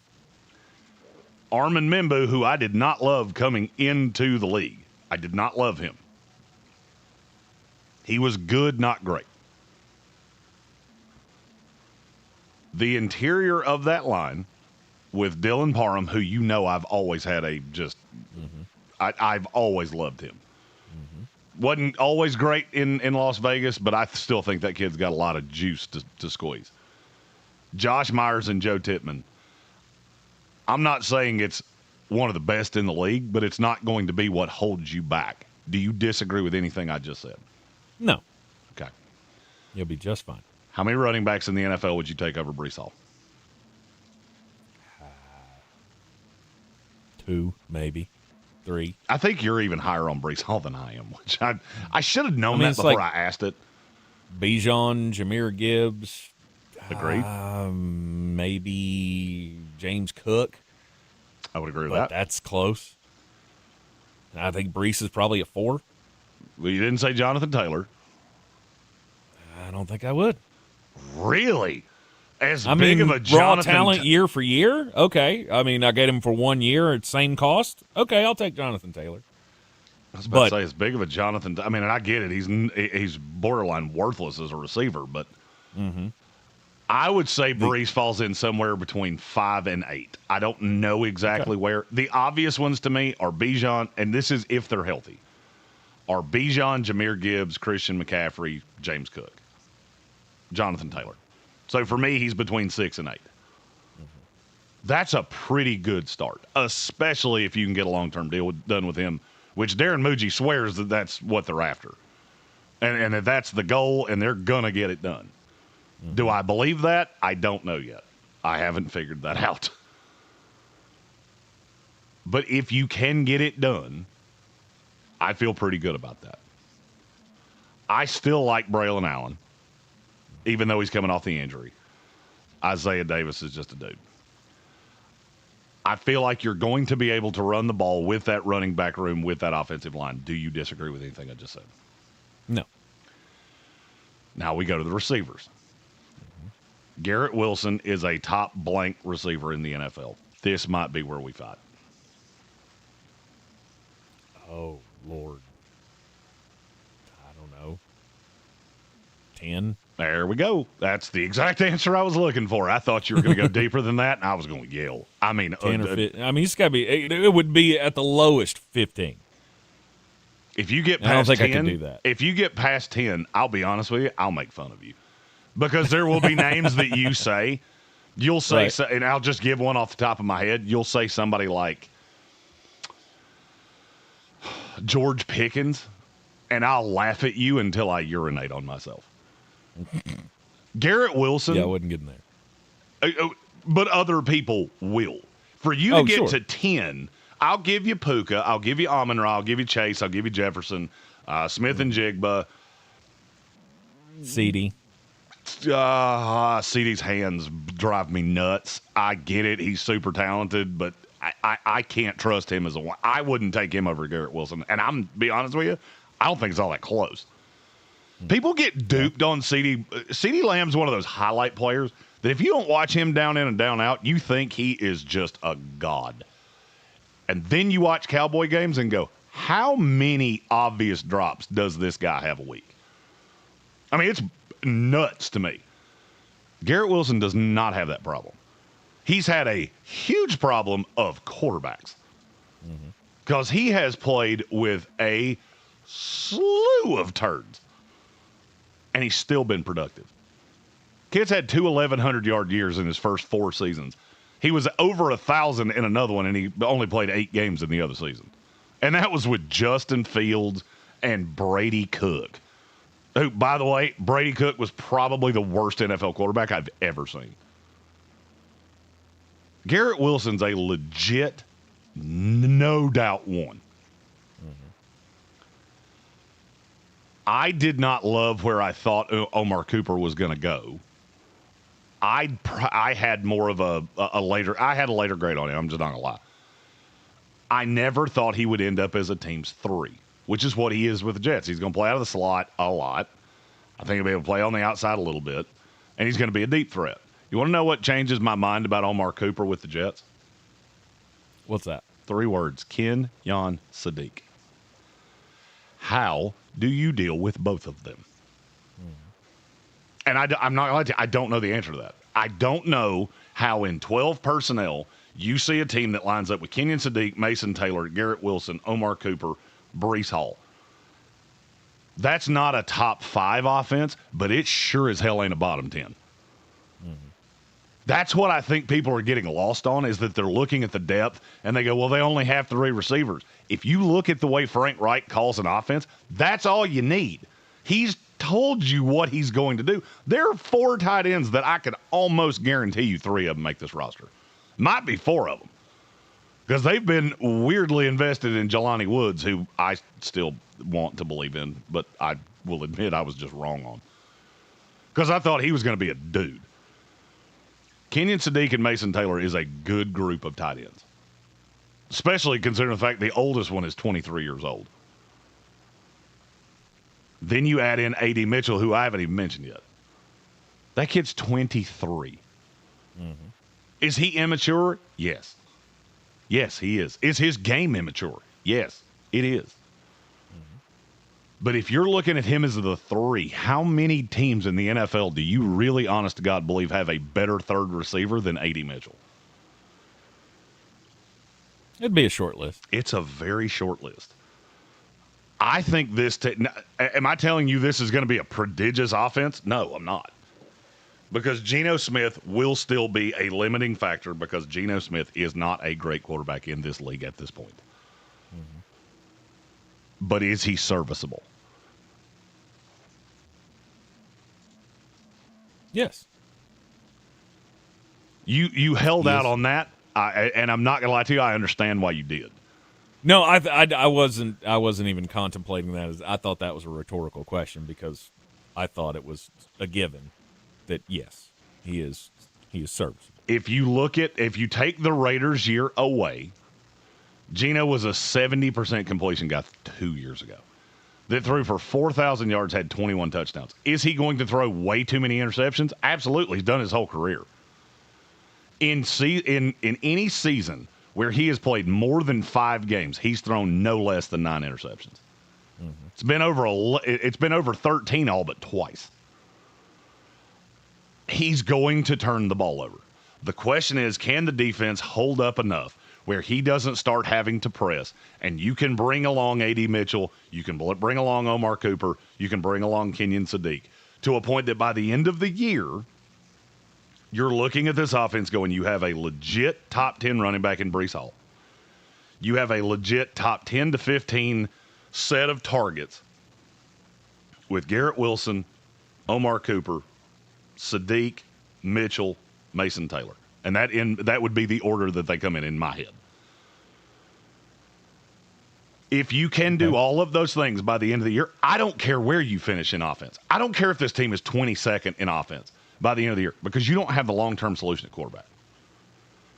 But if you check all of those boxes, and there's no reason that you shouldn't, to be really honest, because I love the order that they run in. I didn't love Kenyon Sadiq. The reason I've had him to Kansas City so often is I loved the idea of pairing him with a veteran quarterback in Pat Mahomes that knew how to use him, with a veteran play caller in Andy Reid that knew how to use him. Well, is this the Temu version of that? Absolutely, and that's being generous. But I get a veteran play caller in Frank Reich. I get a veteran play caller or a veteran quarterback in Geno Smith to develop these young guys. Mm-hmm. I don't care what it looks like statistically. I want to know coming out of this year, I have a number 1 receiver, I have a number 1 tight end, I have a number 2 wide receiver, and then I've got a couple other pieces that I like. Because 1 year from now, I'm going to drop a quarterback into this and hope to God that this is going to be an electric offense with a good quarterback. Mm-hmm. And if you can do that, the best case scenario for the Jets is they go 5-12, and everything I've said for the last 30 minutes bears true. With the bullets in the gun that you have. Call me the homer that I know you want to. No, I mean everything sounds logical. You can, because I feel like you've already checked a lot of those boxes. Mm-hmm. Number 1 running back, got it, done. Left tackle, done, got it. Move on. Number 1 wide receiver, no doubt. You got Garrett Wilson, no problem. The number 2 wide receiver, that's up in the air. I don't know what to expect at the next level from Omar Cooper. Not saying he's going to be bad or good. I don't know. Is he going to be a deep threat? Sure. Yes. That's the one thing we all knew he would be. Now, can he do all of the other things? I don't know. Right. A.D. Mitchell. I don't know. He's not a 2 to me. He's not a 2 here. Just because he's listed as the second outside receiver, he's not the 2 here. A.D. Mitchell's going to run as the 3 because this team's going to run 12 a lot. Mm-hmm. They may run 22 a lot. I just don't know exactly what that's going. I can't. I don't know how much Andrew Beck is going to be used as a fullback. But, there's a possibility that you're running a lot of 22. And at that point, then you've just got Garrett Wilson, 2 tight ends, and 2 running backs. I can kind of get down with that. Mm-hmm. Because it's a path where, and this is, I guess, where my brain has gone with the Jets. I'm looking at Omar Cooper going, I'm not going to ask him to play 55 snaps a game. Same thing with A.D. Mitchell. Same thing with Mason Taylor. Same thing with Kenyon Sadiq. They can be interchangeable pieces. And it's almost the same thing offensively that Robert Saleh was doing with the defense. These guys are all threats over the top. If they're only playing 30 to 40 snaps a game, they should remain fresh. I haven't even mentioned Arian Smith yet, by the way, who can beat people over the top. Mm-hmm. There's just a lot to like here. And all I care about is not winning games. It's pure player development. Right. Well, because you're not trying to win games. You don't want to win games. No, That's what's so hard for Jet fans to understand.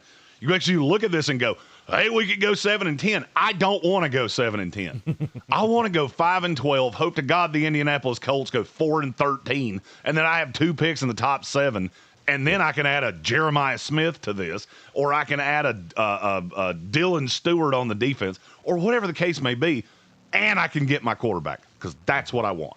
Because if I get one of those prodigious players, and a quarterback, this team has as high of a high side as any team in the NFL over the next 5 years, and I will die on that hill. Yeah. You go 7-10. The Indianapolis Colts do that thing that you teased that they could do yesterday when you said that could be, a team that surprises us, makes the playoffs, blah, blah, blah, blah, blah.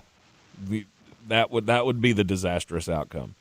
To have that many bullets in the gun, as you like to say, for the first round next year and end up with lower than top 10 picks, I mean, it would be a disaster.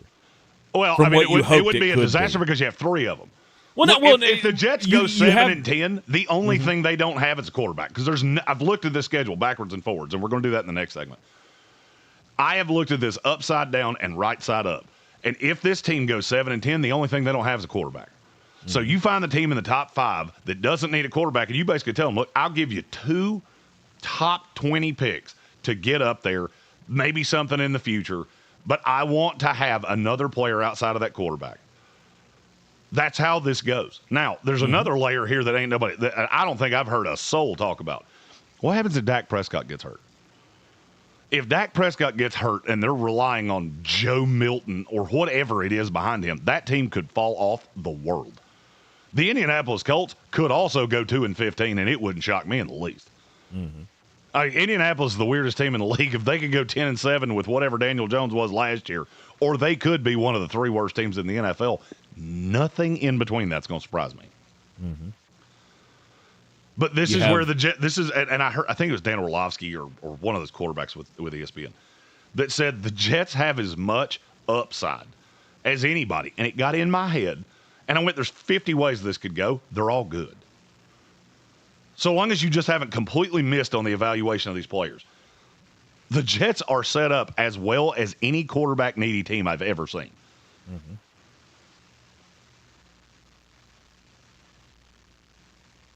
Now, you've got half of a favorable schedule next year, which could give you some pause as to whether or not you'll be in that. Because we already talked about, I think we had 6 games that if you're playing the way that you're talking and the offense is decent, figures it out, schedule leans out for them, you could be knocking on the door of that 7-10. However, Jets going Jet. That's the last time I'm going to say it. I'm not saying it anymore. We're going to go to the break. You're in the Sportsocracy, and this is ESPN Asheville. More two-a-days with the Jets coming up next. ESPN Asheville. Clear. Thank you. Your mountain weather forecast. Much-needed wet weather continuing to push through. Scattered showers and thunderstorms, especially this afternoon into tonight. 78 today, dropping to about 55 overnight tonight. Much-needed rainfall. Some of us could get close to an inch or 2 of rain. Maybe some localized flooding. A chance of showers tomorrow through about midday, early afternoon. Then some sunshine, 70. Friday, mostly sunny, 70. From the Weather Channel, race staging. This report is sponsored by RenewalByAnderson.com. Is your home ready for the heat? Now's the time to upgrade with Renewal by Anderson. Save $300 per window and $825 per door, plus 5% off your full order. Enjoy a cooler, more comfortable home and lower energy costs. Don't wait. Visit RenewalByAnderson.com. If you're putting off or ignoring an IRS problem, it won't go away. In fact, it can make things worse. Penalties grow, interest adds up, and the IRS can take action, like garnishing your wages or freezing your bank accounts. The truth is, many people dealing with IRS issues don't even realize they have options. Here's the good news. If you owe back taxes, have unfiled returns, or you're facing an audit, you may qualify for programs that can reduce what you owe, sometimes significantly. But timing matters. The longer you wait, the fewer options you may have, and the more aggressive the IRS can become. That's where Republic Tax Relief can help. They work with the IRS every day, and they know how to stop collections and resolve cases quickly. Republic Tax Relief is veteran-owned, experienced, and A+ rated by the Better Business Bureau. Your first call is completely free, so don't wait. Call Republic Tax Relief today at 800-440-8490. That's 800-440-8490. Or visit RepublicTaxRelief.com. iHeart Radio is sending you to see Guns N' Roses live live on their World Tour 2026. We'll handle everything, including the You're So Fine VIP Lounge Package. Just tap the contest tab when you're listening to us on the free iHeart Radio app to enter. Tickets at livenation.com. Not everyone can foster, but if you want a more permanent relationship, Henderson County has 11 children waiting for an adoptive family. If you're interested in being a forever family for a child, contact Kim at 694-6248. Your connection matters. Share this information to help us increase awareness in the community. Learn more about adoption and other ways to support. Visit WNCHomes4kids.com. That's WNCHomes4kids.com. Clarissa sells WNC as the #1 team in Buncombe County. We have the customer service experience to assist you in achieving your real estate goals. Our team offers something that 90% of listings in our market won't have: Zillow Showcase. Check us out at clarissasellswnc.com. I'm Coley Duffy. I'm Cody Ward. And we're the Chainsaw Brothers. Actually, we're cousins. A few days after Helene, we was in the driveway having a couple beers, waiting on the power to come back on. And we heard so many people calling, needing trees removed, and couldn't afford it. So I called my dad to borrow a chainsaw, and over the next few months, how long we got? Trees for our neighbors. Our business was born out of wanting to help Western North Carolina get back on. 40 seconds. Fully insured and licensed. We keep our promises. 10-4. Meaning if we say we're going to be there, skipping weird. In these parts, we live how we were Yes, sir. raised. When you call the Chainsaw Brothers, you're not a customer, you're family. We're good at what we do, and we do it for a reasonable cost. For all your chainsaw needs, call the Chainsaw Brothers. 828-316-1013. Or find us on Facebook. See how we treat our family. Are you still covered up with storm damage and debris? Call us about our daily rates at 828-316-1013. That's 828-316-1013. We're the Chainsaw Brothers, and with our neighbors, we are Western North Carolina strong. Woohoo!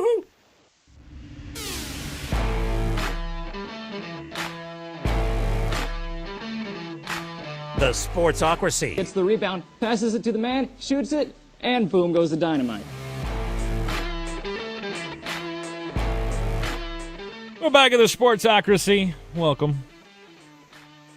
It's Two-a-Days off-season training and analysis.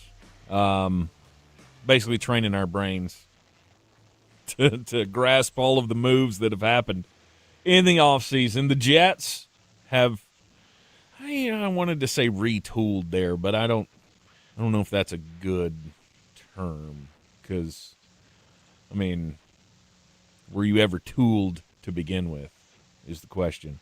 Moves that were made, though, to give you the draft picks for next year, definitely, I guess, at the end of this, we can say it's a retooling. The retooling process is a multi-year process. Well, it was also brilliant. And you've done great for a year. Do you know how many first-round picks next year are owned by not the team that originally possessed them? I didn't know how to ask that appropriately. Off the top of my head, I'll say 3. It's 3. The Jets have two of them. Yeah. The other one was for Micah Parsons. Yes. I want you to just think about what I just said. Darren Muji, as a first-time NFL GM, found a way in the best NFL draft class, I'm going to say this a lot over the next year, in terms of prospect upside. This is the best class I've ever seen. He found a way to get 2 extra first-round picks, giving up Sauce Gardner and Quinnen Williams. The only other player that got a team to do that was Micah Parsons, who is the, if not the best, then the second best defensive player in the league. Quinnen Williams and Sauce Gardner are not that. Mm-hmm. Nobody else in the NFL has been able to convince a team to do that. Darren Muji did it twice. Oh, and by the way, one of the teams he got to do it is the one that has that other first-round pick. Because it's Dallas. They have Green Bay's. Right. I just think it's brilliant, and I'm very excited. Now, what I want to look at here as we wrap up the two-a-day for the Jets before camps, what are you looking for in the schedule? The schedule's a big deal. Everybody talks about it, and it's because it's in a very dead part of the calendar. But if you're me or other Jet fans, how do you want this schedule to look? I mean, I would think you would want some easy games to start out. I'll bet you anything you want. I can tell you what week 1 is. Okay. On the road, Nashville, Tennessee against Tennessee Titans. Against Saleh. Robert Saleh's first game against his old team in Nashville. The Jets don't have the quarterback that's going to that they're going to have to move around. That one's really easy. It's very digestible, and I think that's a very winnable game for the Jets. Mm-hmm. From there, you probably go home because that's usually how the schedule works, is that the objective is to have as many teams play. The ones that don't open at home week 1, you want them to have that home opener in week 2. Right. So if you take Tennessee week 1, which team on that schedule do you want to play week 2? For me, this is super easy. At home? Mm-hmm. Are you looking at the teams they play? Yes, okay. I am. I would say the Raiders. That's the one. That's the one. I want to play Fernando Mendoza his first game away from home because I promise you they'll start in Vegas week 1. Mm-hmm. I want to play him in his first true road game. Let that defense eat. I get the Raiders and the Titans to start out. If this team starts 2-0, Jet fans will be out of their minds. Then maybe they should start them out with a tougher one. You don't want to get their hopes up too high, because it's not going to go well. Like, at the end of the day, this season will not go well, wins and losses wise. I just don't really see a way around it, because I can't trust you guys to win all the games you're supposed to win. No, right? Even if that was the case. And that's not the point. What you want to get is momentum, get things trending the right direction, and then let the schedule stiffen up later. Mm-hmm. Because from there, I'm not going to lie to you, I don't really care. So long as those first 2 games are the Raiders and the Titans, I don't care. And I'll be honest with you, I don't care what order it's in. If you can get those 2, it's 2 developing defenses. It's one quarterback in a new system. It's one new quarterback for a team where they're getting all the pieces together, and it gives you a chance to not just be competitive, but to get a couple wins. And I think it was Stephen Towle. Somebody said this earlier. Does it not get tiresome to go 4-13? 100% it does. 100% it does. And as Jet fans, we're looking at this now going, it's now an ends to a means.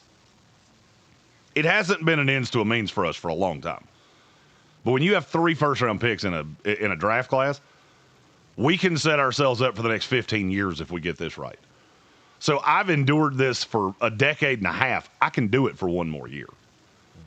Because I'm looking at Buffalo going, no, I'm not. I don't love that. I'm not going to love either one of those. I don't love New England either time we play them. If the Jets find a way to steal one of those games, you feel great.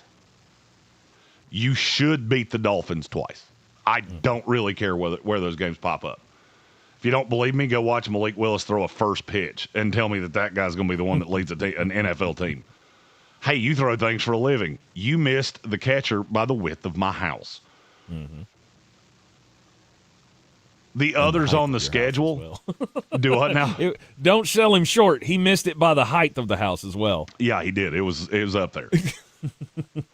But I look he at might the have hit rest a barn. I look at the rest of the schedule outside the division. Pat Mahomes in Kansas City, good luck. Justin Herbert in LA, good luck. Mm-hmm. Caleb Williams probably in a cold weather game because I don't see any way that's not on the back half of the schedule. Good luck. Detroit Lions in Ford Field. Good luck. I was going to say that could be an early storyline game as well if we're playing the storyline game. What, Ben Johnson against Aaron Glenn.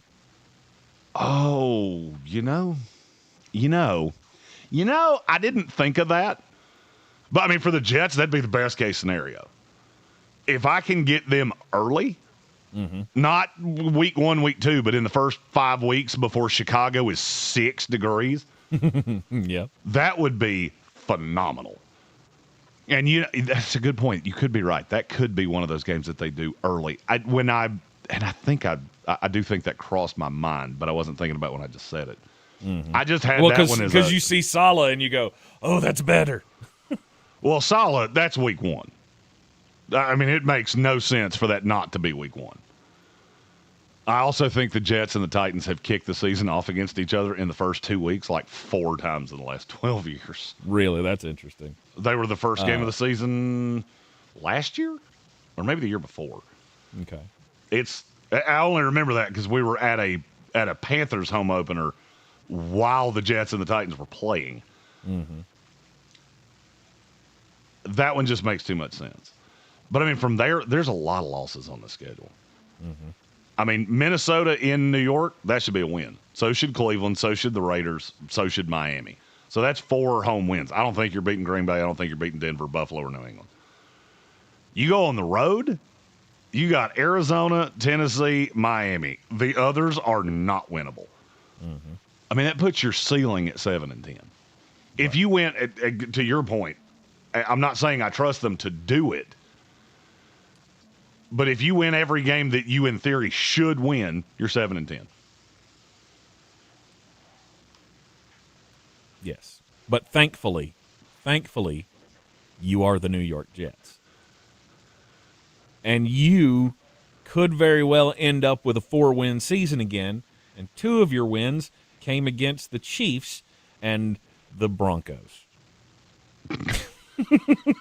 That would be a Jetty season. Now, for me, I'm going to go, yay, we pick in the top 5. We're going to get a quarterback, and we don't have to trade up to do it. Right. It's a great problem to have. The Jets it is the first team I've ever seen that so long as everybody stays healthy and nobody just craters into the ocean, there's no fail here. So let me give you 3 potential outcomes of the season. Team goes 4-13 or worse. You're picking in the top 5 to get your quarterback of the future, and you feel good about the roster. Mm-hmm. And you're looking for a new head coach, and you're going to pair the head coach with the GM gets to pick his own coach, and you get to bring in an offensive guy to develop your quarterback. You go between 5-12 and 7-10. Now you're feeling real good about the roster because you did that with Geno Smith. Mm-hmm. And whoever the next quarterback is in a prime position to hit the ground running. Yeah. And now I'll give you about a 2% chance of what I'm getting ready to say. You go better than 8-9, you actually contend for a wild card spot, and quarterbacks are fighting to get to the Jets because the alternative is the Cardinals or the Dolphins, and they're looking at a borderline playoff team going, that's where I want to play. And then you feel 10 feet tall and bulletproof, but you probably have to give up all 3 first-round picks to go get the quarterback you want. Right. But that's the only 3 potential outcomes for this season. I would say the first one's got about a 10% chance. The last one's got about a 2% chance. And I'll say between 5-12 and 7-10 is probably 88%. Okay. All right. The Jets over under 5.5 wins. I will say over, but I really want to see the schedule before I say that. Because now here's the scary alternative. All right, let's say you start Tennessee, then you go home for Buffalo, you stay home for New England, then you go on the road to Kansas City and L.A. I mean, there's a possibility here this team starts 1-7 and doesn't play a game outside of Tennessee that they had a shot to win. That's also there as well. Yeah. And then you start talking about, hey, should we play Cade Klubnik? No. Please don't do that. I don't ask much, but please don't do that. Now wait. Hear me out now. This helps you get to your goal. Oh, I mean, Cade Klubnik will not win. Cade Klubnik will not win a game. I feel very sure of that. Right. Geno Smith starts the season as the quarterback, and let's say the scheduling gods do not smile upon you. Which they never do, so you should assume they won't. Right, so you end up getting like 3 hammer games in a row to start out the season. It's not going to be good because, as we all know, the snowball, as it goes down the hill, it gets bigger. Geno Smith's playing the first 8 games of this season no matter what happens. And it doesn't get warmer in New York as the season goes on. It just gets colder. Mm-hmm. So the snowball gets bigger and bigger and bigger because we know injuries will happen. We know other things will happen, and I think that's where a lot of detractors for New York are sitting right now. What does the injury sheet look like when we get to week 10? I just want it to be clean. I want the young guys to be clean. Of course. I want them to get as many snaps as they can get, and I don't care about the wins and losses. Yeah. What I do care about, Same Old Jets podcast starts next week with me. There we go. And a new friend who we will all learn to love and admire as a fellow Jet sad person. Stay tuned to the Sportsocracy for more details on how you can listen and catch those new episodes of Flostradamus coming soon for the 2026 NFL season. Two-a-days continuing after the break. When we come back, we'll do his NFC favorite team. It's the Washington Commanders. ESPN Asheville. Your mountain weather. Commies. Needed wet weather continuing to push through. Scattered showers. Washington and Commanders, thunderstorms, not the Washington especially Communists. Tonight, 78 today, dropping to about 55 overnight. 16th at 2 and 8 p.m. at the First Baptist Church of Asheville. Tickets are available online. Hey, on the bright side, I figured out why the stream keeps crashing on recordings. Oh, yeah? Yeah, because there's an update I was supposed to do before the draft that I just noticed when it opened. Raw on your favorite athletes, creators. We'll be doing that after the program today. I was going to say, I guess we know what you'll be doing while you're building a bookshelf. Clifford Correct. Show is not just a conversation, it's a celebration. Search The Clifford Show on iHeart Radio, America's #1 podcast network, and the Webby Podcast Company of the Year. Sure, you know Appalachian Motor Coach is the official shuttle sponsor of the Living the Dream Tailgate Tour. But did you know that they can get you anywhere in style? Weddings, bachelorette parties, corporate gatherings, family reunions, Appalachian Motor Coach makes the ride part of the fun. Luxury seating, climate control, and none of the stress of parking or driving. Appalachian Motor Coach gets you there relaxed, on time, and ready for the party. For more information, visit them at AppalachianMotorCoach.com. Appalachian Motor Coach, the best memories start on the ride. Selling your home? Don't settle for average. Our real estate team at Clarissa Sells WNC and eXp Realty offers Zillow Showcase, an exclusive AI-powered listing experience available to just the top 10% of all listings in our area. With immersive media, cutting-edge design, and elevated marketing, Showcase listings, they go pending quicker and sell for up to $9,000 more than standard listings.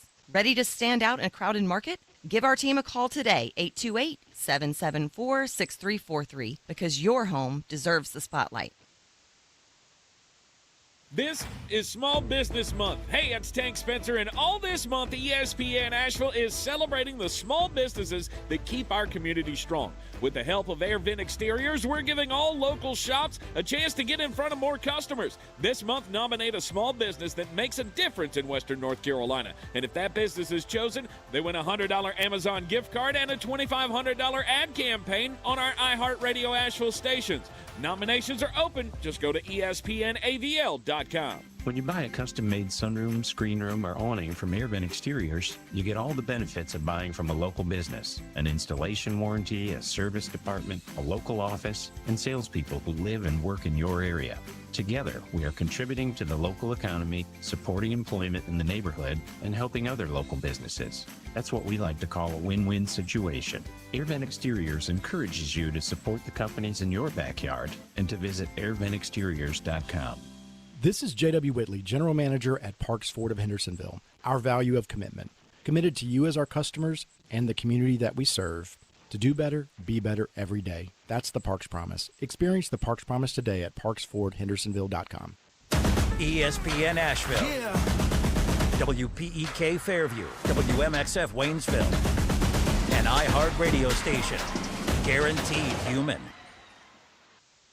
Live from the Ingalls studio. I can't wait to play with myself every day. The Sportsocracy. Damn the devil to hell! Let the big dogs eat! Let them on the field! Come get you some of this. Fire them cannons! By golly, put more powder in those things. He couldn't take any more disappointment. Oh my God. The Jets killed him.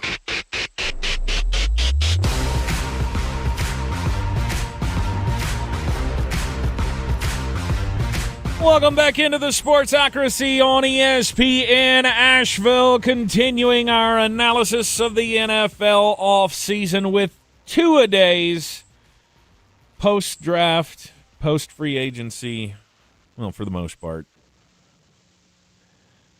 Looking ahead at the schedule release, which is going to be in the next couple of weeks, we don't really know. I mean, I feel like this wouldn't be a, hey, guess what? Schedule's coming out next Wednesday. So I'm feeling like we got at least 2 weeks. But I could be wrong. I don't feel like the NFL has sprung that on us just a week in advance before. So more than likely, we're looking at a, 18th, 19th, somewhere in that area. The 20th of May before the schedule comes out. Of course, we'll do the full release and the fun prognostications, knee-jerk reactions that always come the day after the schedule release. But we're still waiting. And there's rumors that it's all because of Patrick Mahomes.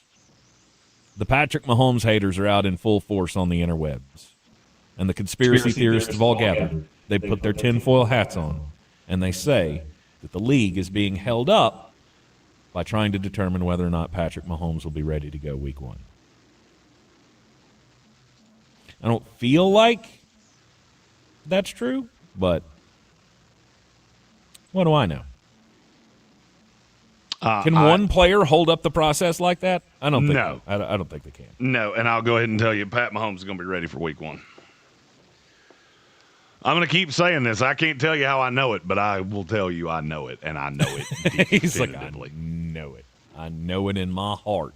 Everything I believe. He'll be ready to go week 1. Yeah, this is one of those, who's the source? You're going to have to trust me. I can't tell you, but I promise you I'm right. I promise you. Nobody's doing the things he's doing in May. And I know them from somebody that witnessed them. Nobody's doing that isn't ready by September. Right. Stephon Diggs, he'll be ready for September as well. He had a victory in court yesterday. Not guilty on all charges in the assault case. So now the bidding is back open to all NFL teams who want to come get him a wide receiver. He'll be ready to go week 1. I've been trying to. I was trying to look and see. We have several games that we already know. We know the 2 openers and a couple of the international games. Is that it? You know the Rio game. You know, I can't remember what the other one is. I just saw it. I want to say there was like a Mexico City or Australia. I know we know the Rams are playing in Australia against the 49ers. Is that right? You got the Ravens and the Cowboys in Rio. And then, you know, the Seahawks are playing the opening game. Mm-hmm. We just don't know who against. Correct. Yeah. Okay. The Bears would be an interesting opener for the Seahawks. Nah. No? I mean, not for me. I want to see Rams Seahawks. Don't care about anything else. Don't try to sell me anything else. That's where I'm at. Well, that's the Australia game. Is the Australia game in week 1? I think it is. I believe it is. Hang on. I'll tell you. I should really stop closing this. This is the 3rd time I've done this now. It's the 3rd time you've opened it up. Mm-hmm. See? I just can't. I just wish I could find a list here of all the games that have already been announced. Anyway, I believe it is week 1. Yes, you're right. It is. Yes. The ones we know are Australia. That's September the 10th. Ravens Cowboys is September 27th. We know the Saints will play in Paris on October the 25th. Mm-hmm. We just don't know against who. Okay. And Are you guys going international this year? Which you guys? Commanders? The Jets. Jets, no. Well, maybe. I mean, I don't think we. The only one it could be is Germany at the Lions. Because we don't play any of the other teams where it's their home game. Gotcha. And they're all. We know the home teams. Saints will be home in Paris. Commanders and Jaguars twice in London. Lions in Munich. 49ers in Mexico City. God, the 49ers have to play 2 international games this year. That's in 2 different cities. That's brutal. And then the Falcons in Madrid. No. Do they at least get to do them together? Well, I mean, you wouldn't want them together because one of them's in Australia, which I'm pretty sure is about 17 hours ahead of Mexico City. Oh, yeah. Yeah, you want to talk about jet lag? That's jet lag. That's one of those where you just go, you know what? We're not even going to show up. Just give us a loss. We'll see you in a week. I remember when they announced this, I did the math, and I believe I'm recalling this correctly, but for that opening game, right, it's going to be a primetime game in Australia. Primetime our time. Which means they'll be playing at like 10 a.m. the next day over there. That sounds right. Strange. It's just so strange. Anyhow, we'll of course be following all of the news and the leaks that'll be coming out over the next couple of weeks leading up to the schedule release. Time to get in our second team of the day in the two-a-days. It's the Washington Commanders, Jeremy's favorite NFC team. They're the ones whose fans are really nice to me, so they have become my de facto team. All right, so your take on the Washington Commanders after a disappointing season last year. What is your hope? Well, I mean, to for me, this year that they just pick back up where they left off. Well, I mean, people forget this. This team started 3-2, very easily could have been 4-1, and then Jaden Daniels got hurt.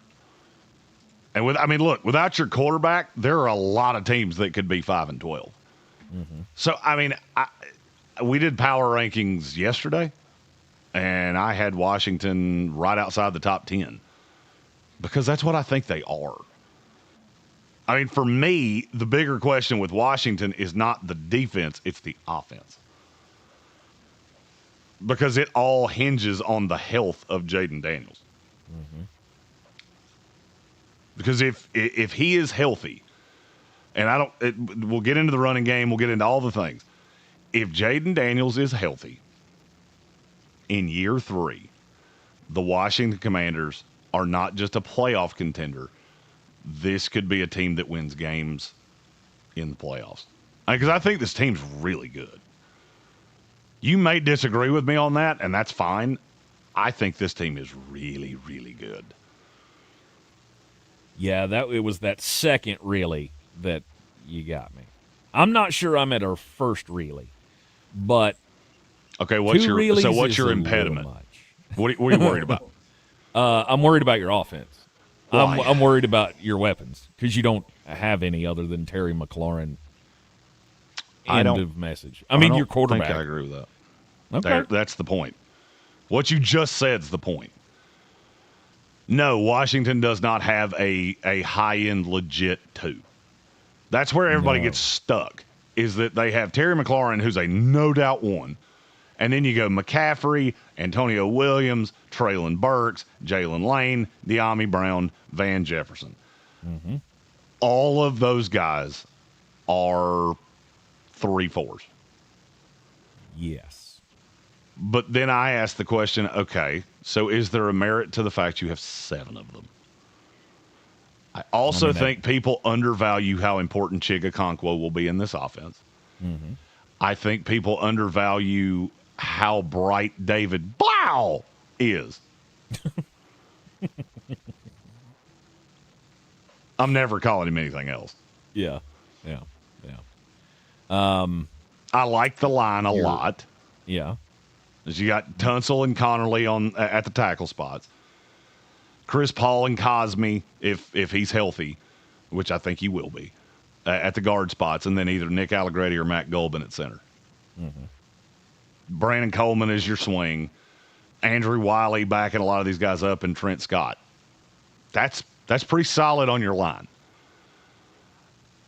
I like Chigakonkwa a lot. I always have. I kind of always thought that the problem with him was that quarterback play limited him. Mm-hmm. He's not limited by quarterback play anymore. As long as Jaden Daniels is on the field, you no longer have a problem at quarterback. Because to me, Jaden Daniels is a top 7 quarterback in this league, and I'm not even sure it's all that debatable. And if you want to debatable it, go watch how bad that Commander offense was with Marcus Mariota. Mm-hmm. And I think it becomes pretty obvious. Yeah. You're worried about the running games, what I feel like you're about to say. I'm worried about everything not named Jaden Daniels, Terry McLaurin, or the offensive line. I mean, the line's fine. It's everything else that bothers me. You said, will they have 7 3-4s? Awesome. So do the Green Bay Packers, and I don't like their offense either. The thing that Green Bay does have, though, is they have a running back that I trust. And the thing Green Bay doesn't have is a top 7 quarterback in the league. Oh, absolutely. I don't care how homer you are for the Green Bay Packers, to compare Jordan Love and Jaden Daniels is borderline comical. I mean, to me, that's the difference. I'm not saying they're the same.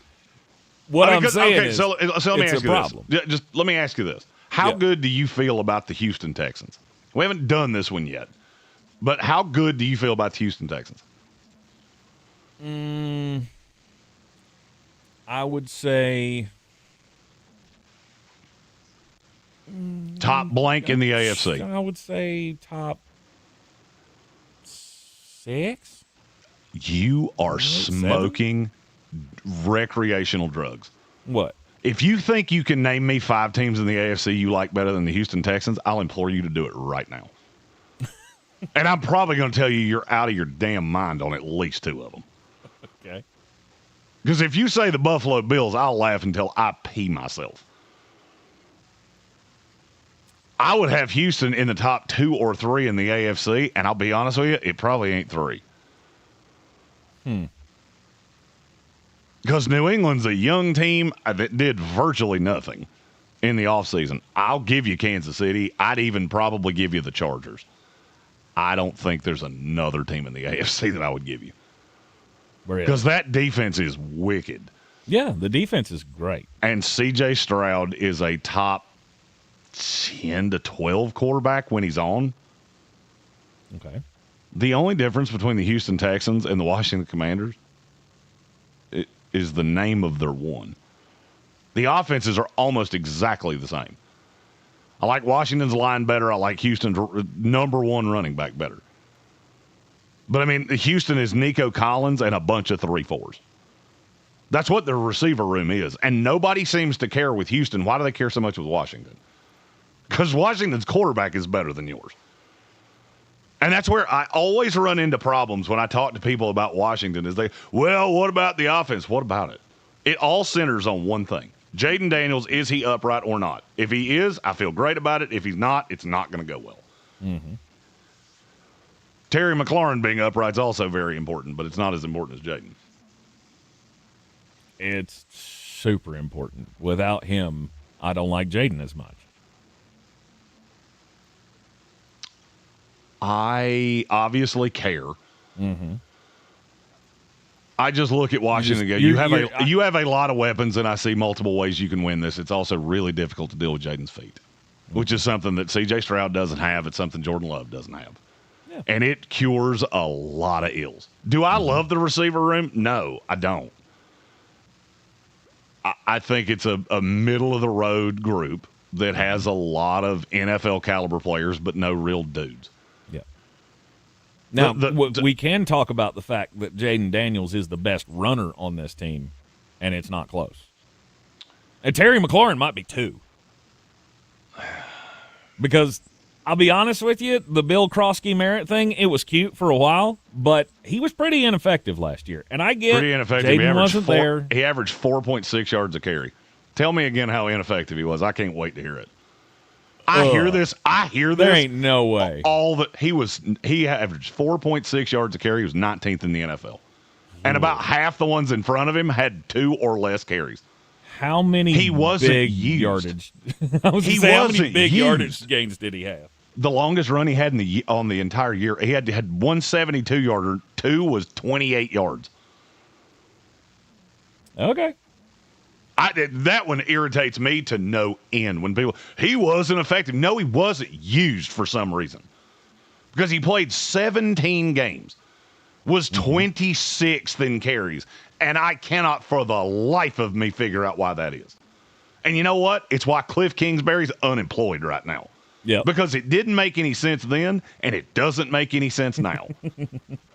All right. Well, let's hope that let's hope that continues if he gets a full workload. But then you added Rachaad White. You know I like Katron Allen to a point, but he's not saving that running back room. And it doesn't scream success to me. Now, you can lean on your quarterback. I see a committee room where Bill Krosky Merritt's the head of the snake. The others, I think this team's going to run the sin out of the ball. Because one of the things I didn't say, one of the players that averaged more per carry than Bill Krosky Merritt was Jaden Daniels. Mm-hmm. I think they'll be just fine running the ball. Katron Allen's going to be the between the tackles guy. Bill will be the head of the snake. Rachaad White's going to be the passing down guy. Jerome Ford will be here if anybody gets hurt. And I think you're going to be just fine. It's the same thing Jacksonville's trying to do, and they're better at every single level than what Jacksonville's trying to do. Sure. We've already predicted, though, that's going to be a big precipitous drop-off for Jacksonville. That's because they're one injury away from playing me at about 4 positions. Washington's not there. Okay. To me, the line is good. You have a seam stretcher and a Conquo.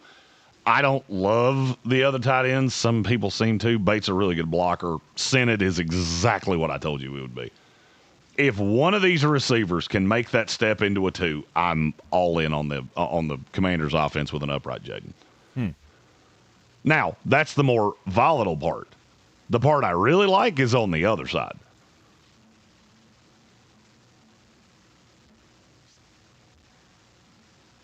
Okay. The defense. That's where you're at. That's what they're hanging their hat on this year. That's what I'm hanging my hat on, and after the commercial break, I'll tell you why. All right. You're in the Sportsocracy. This is ESPN Asheville. Now here's your chance to win 1,000. You're clear. All right. Just enter this nationwide keyword on our website. Family. That's family. Enter it now. Log on to ESPNAVL.com to play, and good luck. Start your spring cleaning with Zero Res. Get 3 rooms of carpet clean for $109 plus a free hallway. No soap, no residue, no harsh chemicals. Just a deeper clean that lasts. Plus, now you can also take $100 off air duct cleaning and breathe clean air. Visit ZeroResAsheville.com. A win is a win. A win is a win. I don't care what y'all say. Yep, that's me, Clifford Taylor IV. And on my new podcast, The Clifford Show, I'm bringing you raw, unfiltered conversations with your favorite athletes, creators, and media personalities. Each week, we'll talk about sports, life, mental health, purpose, and even music. The Clifford Show is not just a conversation, it's a celebration. Search The Clifford Show on iHeart Radio, America's #1 podcast network, and the Webby Podcast Company of the Year. Dan Scott here, inviting you to check out my new show every Sunday, 8 to 9 a.m. here on ESPN Asheville, where we bring sports and faith together. The Dan Scott Show, 8 a.m. Sundays on ESPN Asheville. Are you running for office and have a message you want every voter in your district to hear? Well, that's where radio comes in. Radio is your direct line to morning commuters, midday grinders, and late nighters. Radio puts your message right where your voters are. Plus, it's 1/10 the time and cost of video. Don't just campaign. Connect with millions all over the country, even thousands in the smallest communities with radio. Be on the air in just 48 hours. Visit winwithiheart.com. That's winwithiheart.com. I'm U.S. Transportation Secretary Sean Duffy. We all seem to be in a rush these days, from work to driving our kids around. But when you're behind the wheel, please do not speed. A few minutes saved by going faster is never worth the risk. So follow the speed limit, enjoy the drive, maybe bring some snacks for the kids, and know that along the way, you're getting quality time with your family. Paid for by NHTSA.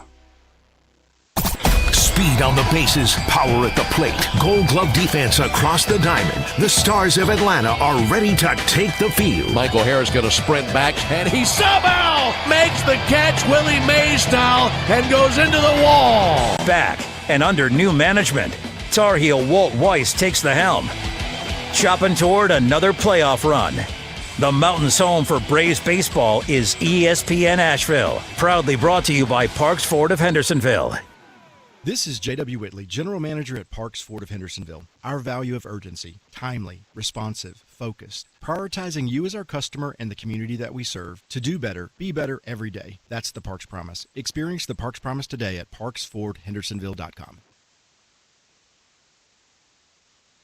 Clarissa sells WNC as the #1 team in Buncombe County. We have the customer service experience to assist you in achieving your real estate goals. Our team offers something that 90% of listings in our market won't have: Zillow Showcase. Check us out at clarissasellswnc.com.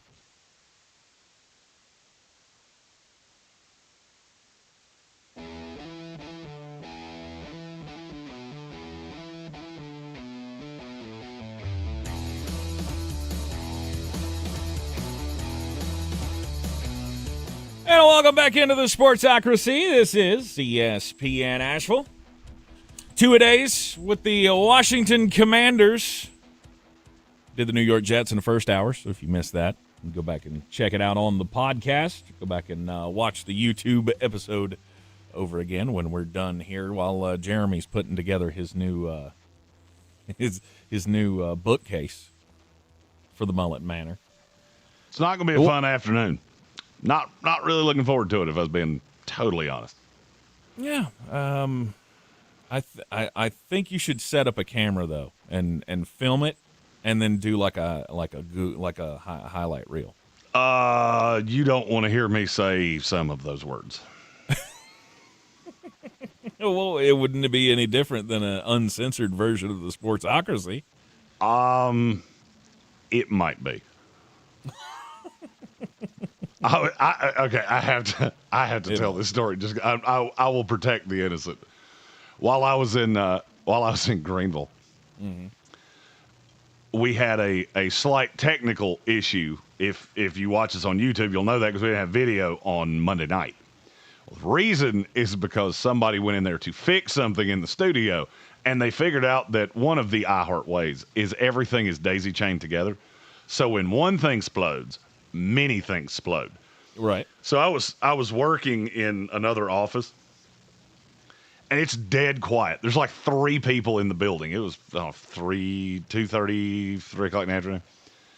And I hear the unholiest chain of obscenities from down the hall that you've ever heard in your life. I didn't even know anybody else was there. And I went, who was that? And here comes the person, who, again, I'll protect his name by not saying it. He walks through the building, slams the door, and I mean, is in just a pure huff. About 20 minutes later, he comes back and he goes, I don't like it. I don't like that studio. I don't like it one bit. Yeah. You remember that thing I said, if we tried to fix this? That's why. Because we did the same thing, and we didn't know how to fix it. All right, Jeremy, you say that the Commanders will be able to hang their hat on their defense this year. I think the defense is going to be fantastic. Okay.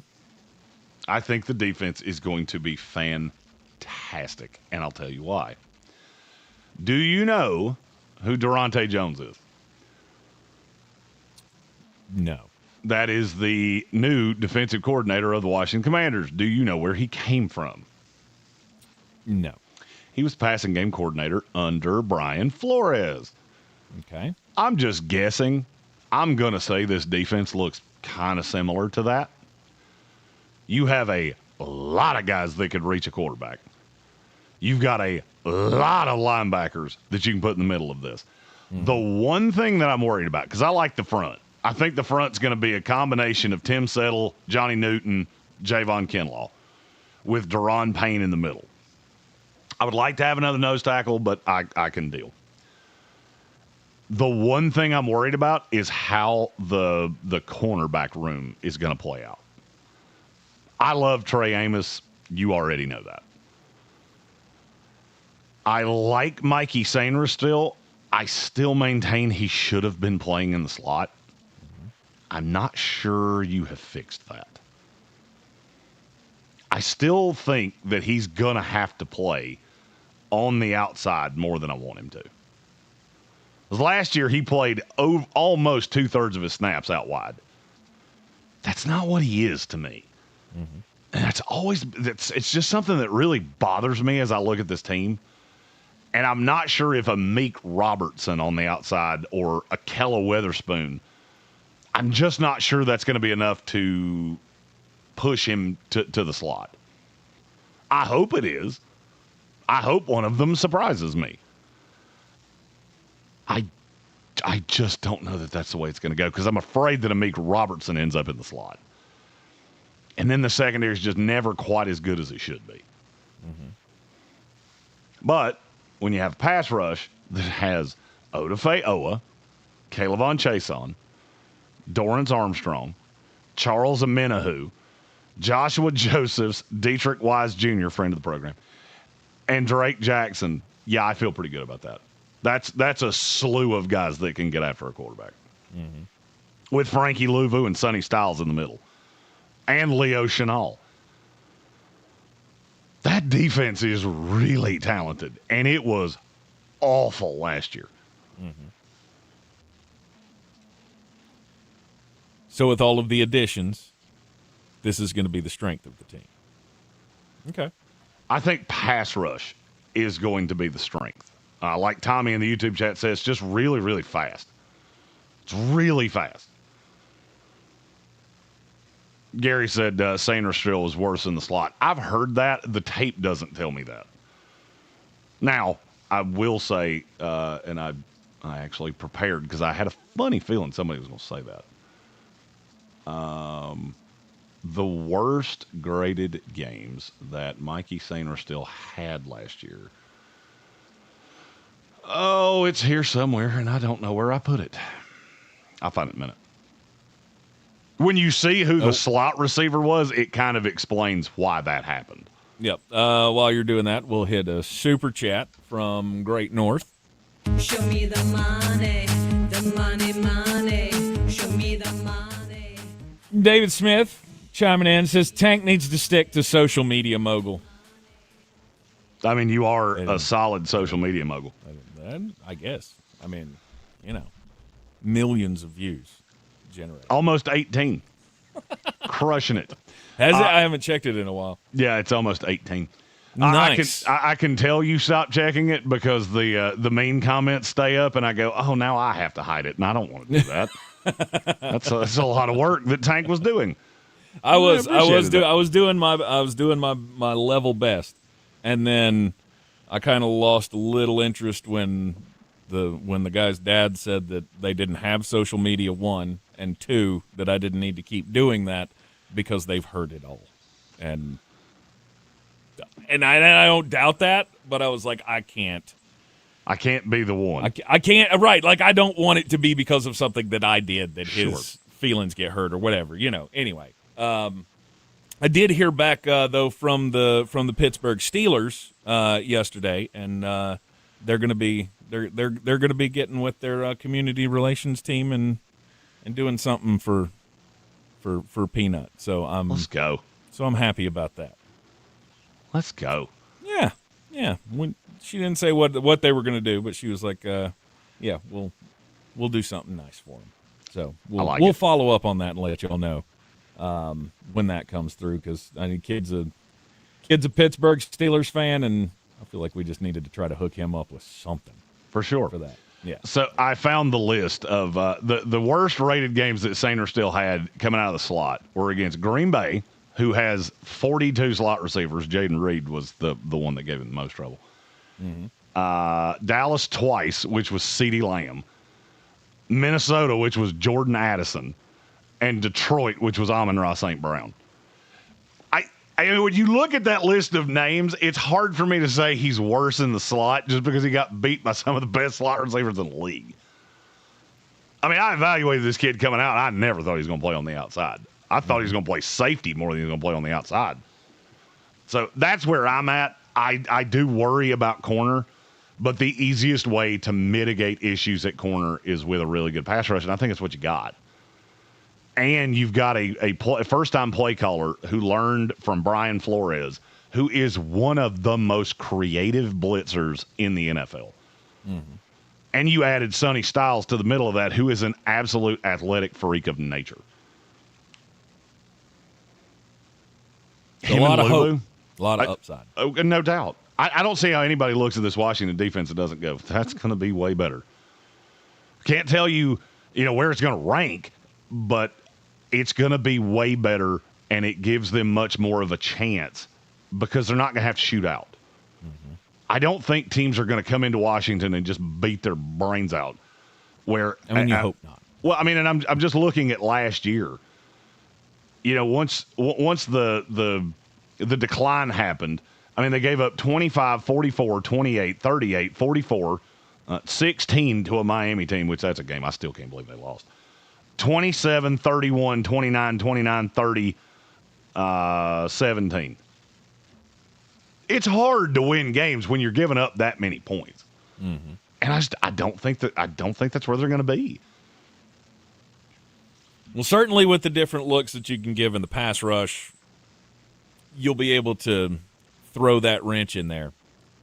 I'm not sold on the secondary. It's better, but I don't know that it's going to limit you from having to be in shootouts. I think Nick Cross helps a lot because that's a rangy safety that they just didn't have. You had Will Harris and Quan Martin, who's still there. Quan Martin, that's another one. Lord have mercy, I missed on him. I thought that kid was just going to be an absolute dog, and he's been a dog, but not in a fun way. Yeah. What kind of challenges lie ahead for the Washington Commanders in the 2026 NFL schedule? We'll continue our two-a-days coverage in the Sportsocracy after this. ESPN at Clear. Thank you. Your mountain weather forecast. Much needed wet weather continuing to push through. Scattered showers and thunderstorms, especially this afternoon into tonight. 78 today, dropping to about 55 overnight tonight. Much needed rainfall. Some of us could get close to an inch or two of rain. Maybe some localized flooding. A chance of showers tomorrow through about midday, early afternoon. Then some sunshine, 70. Friday, mostly sunny, 70. From the Weather Channel, race staging. This report is sponsored by Allstate. Some people just know you can save money on car insurance by checking Allstate first. Those people are probably saving a carload of cash right now. So what are you waiting for? Check Allstate first for a quote today. You're in good hands with Allstate.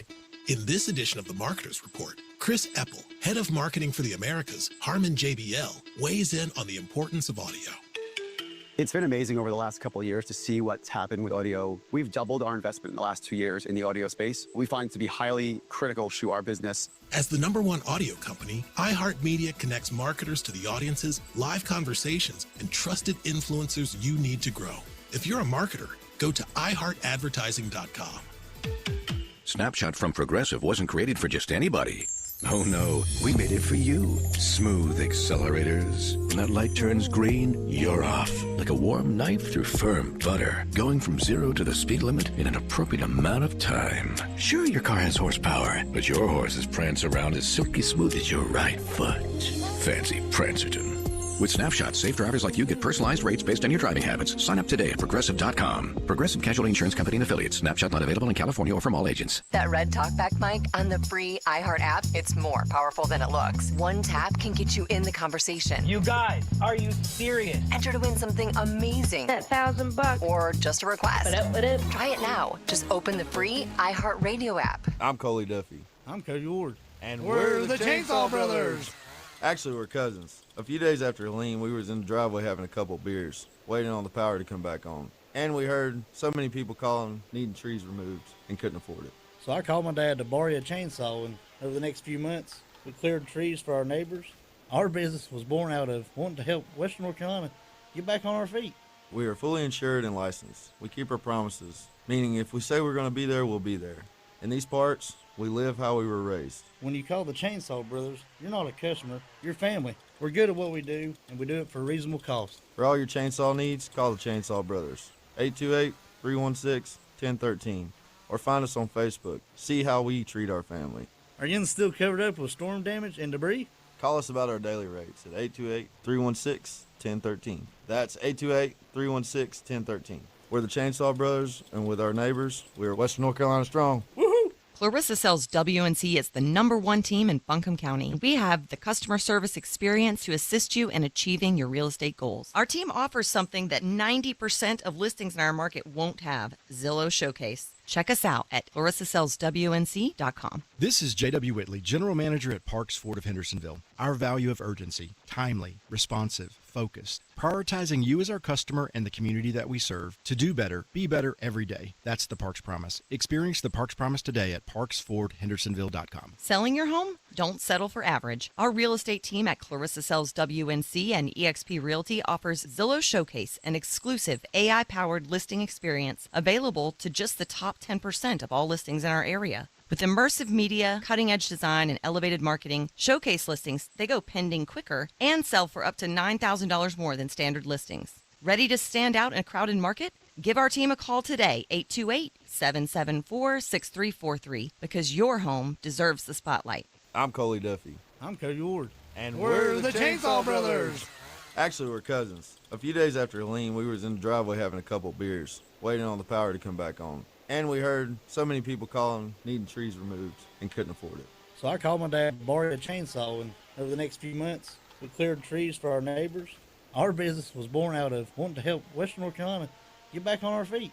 We are fully insured and licensed. We keep our promises, meaning if we say we're going to be there, we'll be there. In these parts, we live how we were raised. When you call the Chainsaw Brothers, you're not a customer, you're family. We're good at what we do, and we do it for a reasonable cost. For all your chainsaw needs, call the Chainsaw Brothers. 828-316-1013. Or find us on Facebook. See how we treat our family. Are you still covered up with storm damage and debris? Call us about our daily rates at 828-316-1013. That's 828-316-1013. We're the Chainsaw Brothers, and with our neighbors, we're Western North Carolina strong. Woohoo!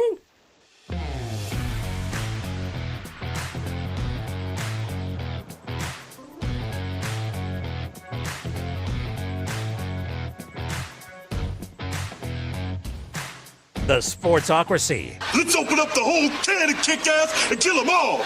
Let the paramedics sort them out. All right, welcome back into the Sportsocracy on ESPN Asheville. Two-a-days with the Washington Commanders 2026 NFL schedule. How do you feel about their lay of opponents here? Because, I mean, they do have to play the West, and that's not going to be a lot of fun.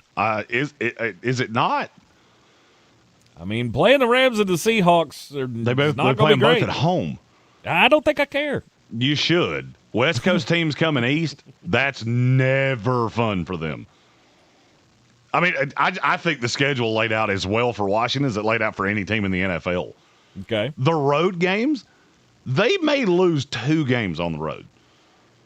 At Dallas, at Philadelphia. Okay, I can see how they lose those. At the Giants, give me Washington. At Minnesota, give me Washington. At Arizona, at Tennessee, at Jacksonville, at San Francisco, give me Washington in all 6 of them. I don't buy San Francisco at all. Right. And Jacksonville, I think, is going to fall off a cliff. You go 6-2 on the road. Let's even take away San Francisco because that's an East Coast team going west. You go 5-3 on the road, you're probably going to have a pretty good year. Mm-hmm. Then you look at the home games. You have Seattle and L.A. at home. That's tough. So is Houston. So is Cincinnati. Mm-hmm. That's 4 tough home games. Philadelphia and Dallas as well. So 6 of your 9 are really tough. The other 3 are Indianapolis, Atlanta, and the Giants. Mm-hmm. If you go 5-3 on the road, win the 3, to me, borderline layup games at home, you're already at 8 wins. Mm-hmm. All you need is to win 2 of those tough 6 games at home. You go 2-4 in those games, you're still going to win 10 games. And this is me going glass half empty. I think the schedule lays out fantastically. Now, the question is, what order do you want to see it in? Because they don't have one of those obvious week one opponents, I don't think. Do you agree? Yeah. Because it can't be the Rams or the 49ers. Right. Nothing's popping off to me as,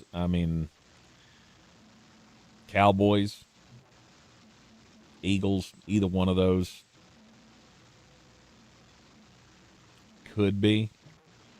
What would you want? Best case scenario. Let's see. We've already taken Tennessee largely off the board because I don't see any way they don't open with the Jets. Right. I'm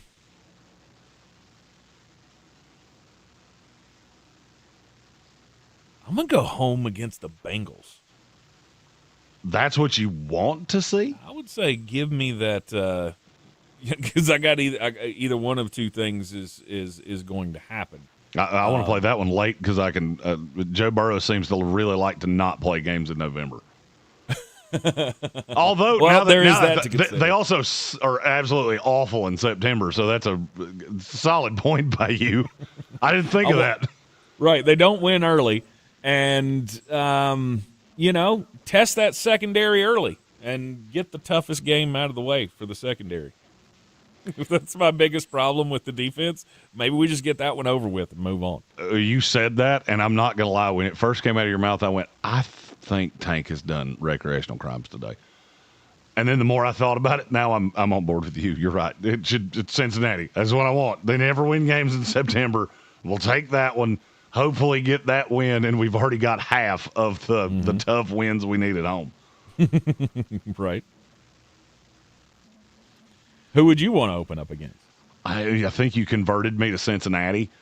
Originally, mine was home to Indianapolis. Because even if you get Daniel Jones playing in that game, if it's not him, you're going to be playing either Riley Leonard or Anthony Richardson, which I'm not scared of in the least. Mm-hmm. You get that one out of the way, knowing then you would have to go on the road, and my hope would be probably Minnesota before they have any chance to really right the ship on the offense. The only hesitation I have with Cincinnati is that's a really good offense for me. I have to play early. Because, Washington has largely the same thing I said with the Jets. You got a lot of moving pieces on this defense. Mm-hmm. You're bringing in Styles is a new starter. The front three are not new per se, but Owa is, Chason is, Styles is, Cross is, and whoever the other corner is going to be, will be. So that's 5 new starters. I'm not huge on doing that off the rip. Mm-hmm. What I would like to find is a team that's just not very good defensively, which I think Cincinnati will be. If I could find a team that's not great. Can we go Dan Quinn against the Falcons to start? Oh, that one's not bad. There's your storyline, and I'm not afraid of them, not a little bit. Especially not early. Hell, there's not a point in the season where I think I'm going to be afraid of them. Really? You don't think Atlanta gets better offensively with Stefanski as opposed to Raheem Morris? Who's their quarterback? Oh, yeah. Okay. No, I'm good. Point taken. Bijan scares me. Sure. Drake London scares me. I don't think I got anything else left for you. Kyle Pitts, maybe. Drake London really scares me when the tallest corner I have is Trey Amos. Right. My tallest corner is 6 foot, and I'm having to go up against this 6'5" monstrosity in Atlanta.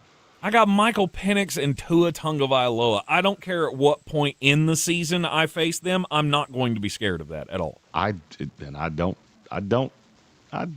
disagree with you. That's 2 in a row now. You've sounded it out and made it sound. Saying I sound half decent. Stephen Tao said, you keep saying Owa like he's not on his 3rd team in 5 years. He's on his 3rd team in 9 months. Because he was on the Ravens, got traded to the Chargers, and now he's in Washington. Mm-hmm. Look, Owa in that defense in L.A. was really good. It's what got him the contract. We always knew he had pass rush chops. The problem is that's really all he's got. I think Washington walked into this with their eyes wide open. Because to me, Oa is going to be used in that Van Ginkel role because he's so athletic. Mm-hmm. I didn't love him in Baltimore. And I'm not going to lie, I wouldn't love him here as much as I do if Kayvon Chason wasn't on the other side. And you've got other guys that you can throw at this. You know, I mean, Dietrich Wise, Joshua Josephs, who I think will be a fun 15 to 20 snaps a week. Mm-hmm. Dorrance Armstrong, who's been productive. Charles Amenahu, who's a nice veteran. I don't remember ever seeing him in this role, which is intriguing to me. I think Amenahu's going to play hand down. A lot of the depth charts you find don't agree with that. I don't see how he plays standing up. I think he's going to be part of that rotation with his hand down. Mm-hmm. But I think Washington's going to be able to get after the quarterback. I don't think the impetus falls.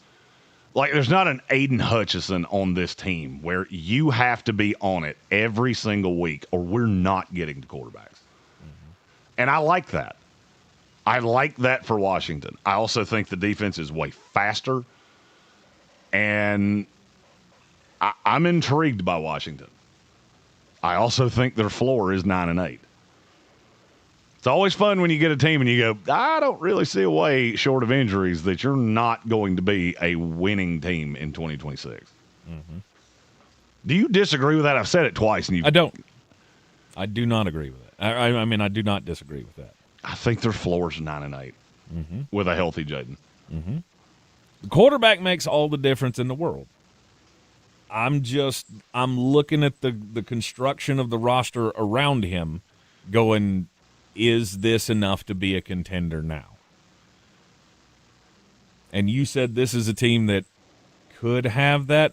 I mean, we saw it 2 years ago, right? They went on the 12-5 mm-hmm. season that came out of nowhere and went to the NFC Championship game, and nobody saw that coming at the beginning of the season. Got all hot for them last year, then the injury happened to Jaden Daniels. Do they come back and be that team again? I don't know. I just think Washington is they're really Houston Texan-y. Yeah. I mean, you know that I've always really enjoyed doing that. I take an AFC team or an NFC team and I find their counterpart in the other conference. The closest one to Washington is Houston. Universally, people love Houston, whether it's media or people you talk about around the league. The thing I don't understand is, if you love Houston, how do you not love Washington? I get it, their defense is better, but the Washington quarterback is light years ahead of C.J. Stroud. Mm-hmm.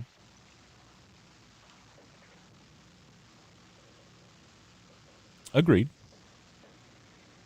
But I think the defense is that much. But like you said, there's not a guy for Washington on their defense. Houston has 6 guys on their defense. Stop. They have 2. It's Daniil Hunter and it's Will Anderson. Yes, Derek Stingley. Derek Stingley's not fun. Stop it. What? Stop that. What? Derek Stingley is a very good player. People act like he's Darrelle Revis, and it irks the bejesus out of me. Mm-hmm.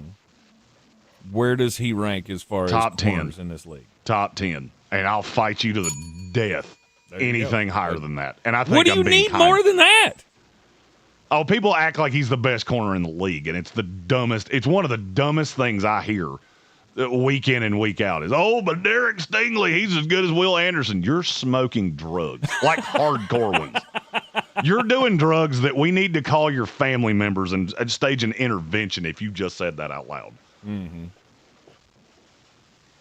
I think of 5 corners off the top of my head I would rather have than Derek Stingley. Mm-hmm. Now, is that better than Trey Amos? Sure. 100%. Sure it is. By a mile, in my book. I'll say this. The Washington defense is deeper than Houston's, and I don't think it's all that close. Houston is one injury away from that defense not being as wicked as it is. Washington not. I want you to name me the player, and the answer is Trey Amos. I realized it as I was saying it. You name me the player that gets hurt, and all of a sudden the Washington defense just falls apart. That's the only one. That's the only one. You need to have Trey Amos in bubble wrap. Mm-hmm. Or be calling any team with a surplus of corners going, hey, can I have one of those? Yeah, I don't love the back half. I don't dislike the back half. That second corner spot just drives me crazy. It's one of those. It's one of those things like I've been doing with the Carolina Panthers offensive line forever. Of just you keep saying it's a need, but I haven't seen you make the move that makes it that much better. Now, Carolina's offensive line is better now than it has been, and I think the Washington Commanders' secondary is better now than it has been. But it's still a building process. Like, you're not there yet. No. But you're still one of the best teams in the NFC and should make the playoffs. I would agree with that as well. Mm-hmm. All right, two-a-days continue tomorrow here in the Sportsocracy on ESPN Asheville. Yeah, we have to we have to pick our teams. I picked today, so Tank, it's on you. I bet I know the NFC team. Oh, Tampa Bay. Let's do it. All right, so and just shocker of shockers, my take on Bucky Irving, not much different than Bill Krosky. Just want to throw that out there for you. I think somebody said that in the YouTube chat. Oh, he's just upset because he's a Bucs fan. No. Like I don't really trust him all that much either. It's good. We still got a lot to prove. So let's do them. That's going to be a fun talking point tomorrow because I think we're going to disagree on Bucky Irving, which I did not have on my bingo card. All right, so that's your NFC team. Now pick an AFC team. AFC. Ooh. AFC. Well, I just want to see if you can read my mind because there's a layup here. I just want to see if you see it. Oh, well, it's the Baltimore Ravens. That's the one. That was the exact one. Stephen Howe has told us 1,000 times we always do his team last. And I did that on purpose, hoping you would get there. I just didn't want to do it for you. Oh, yeah. Baltimore Ravens.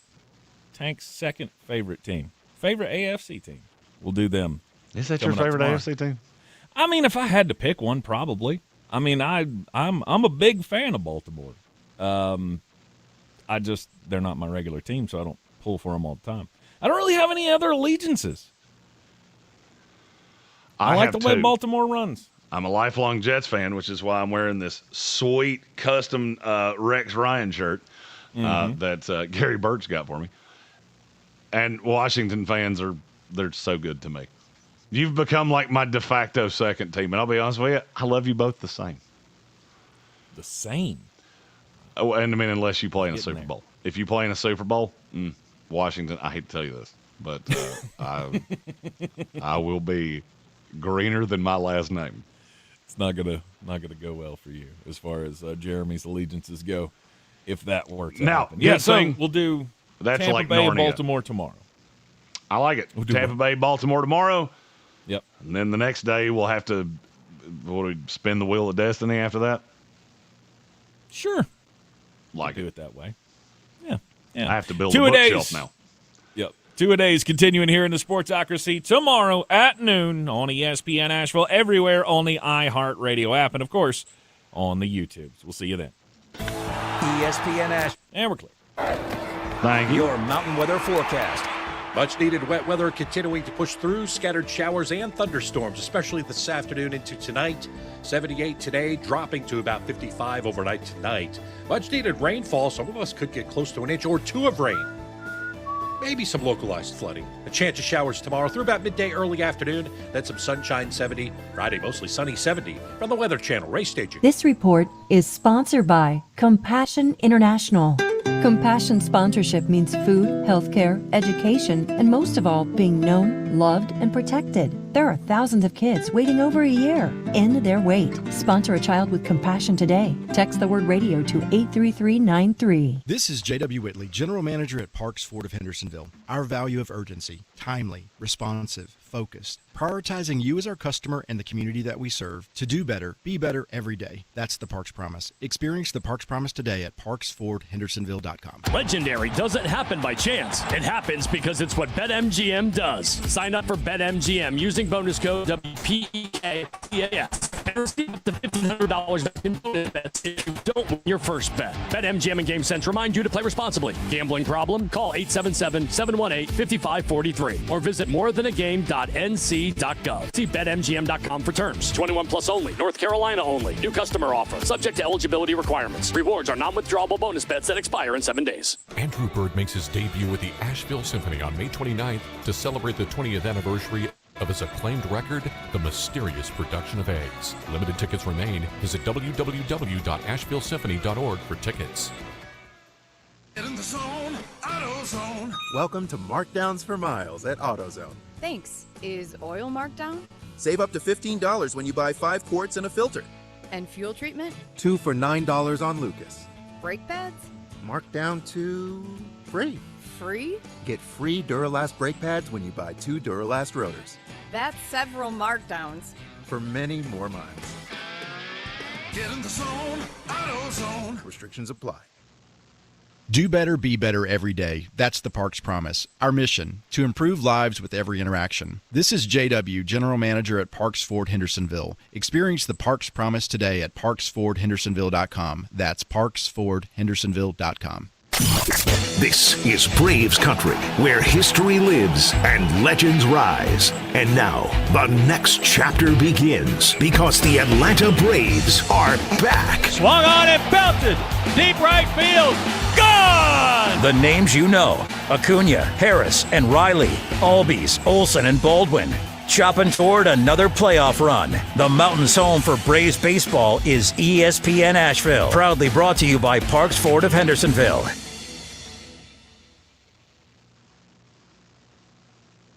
Listen, I'm not for it at all. I don't want there to be UFC fighting on the White House lawn. I don't think that's really appropriate. You're traditional. First News on 570 with Mark Starling and Tank Spencer. Why can't we just have like a reenactment of like a battle or something like that? So you do want bloodshed? Well, I just want historical bloodshed. I don't want 2 roid addicts that are going at each other. Wildly inconsistent. Weekday mornings at 6 on News Radio 570 WWNC and now on 92.9 FM. Good morning, guys. I just want to warn you, traffic is tough out there. We are here for you to tell you how to keep safe. Everybody who is listening needs to take cover as soon as they can. To provide the music, talk, and sports you love. And to deliver the news that matters to you. We are the voices you can trust. We are live and local. We are America's broadcasters. Text radio to 52886 and tell Congress you depend on your local radio stations. Message and data rates may apply. You may receive up to 4 messages a month, and you may text STOP to stop. This message furnished by the National Association of Broadcasters. I think it's just vapor. Vaping is safer than smoking, isn't it? One vape pod has as much nicotine as 1 pack of cigarettes. Get your head out of the cloud. Talk to your kid about vaping. Visit talkaboutvaping.org. Brought to you by the American Lung Association and the Ad Council. Portions of the following program were pre-recorded. ESPN Asheville. Yeah. WPEK Fairview.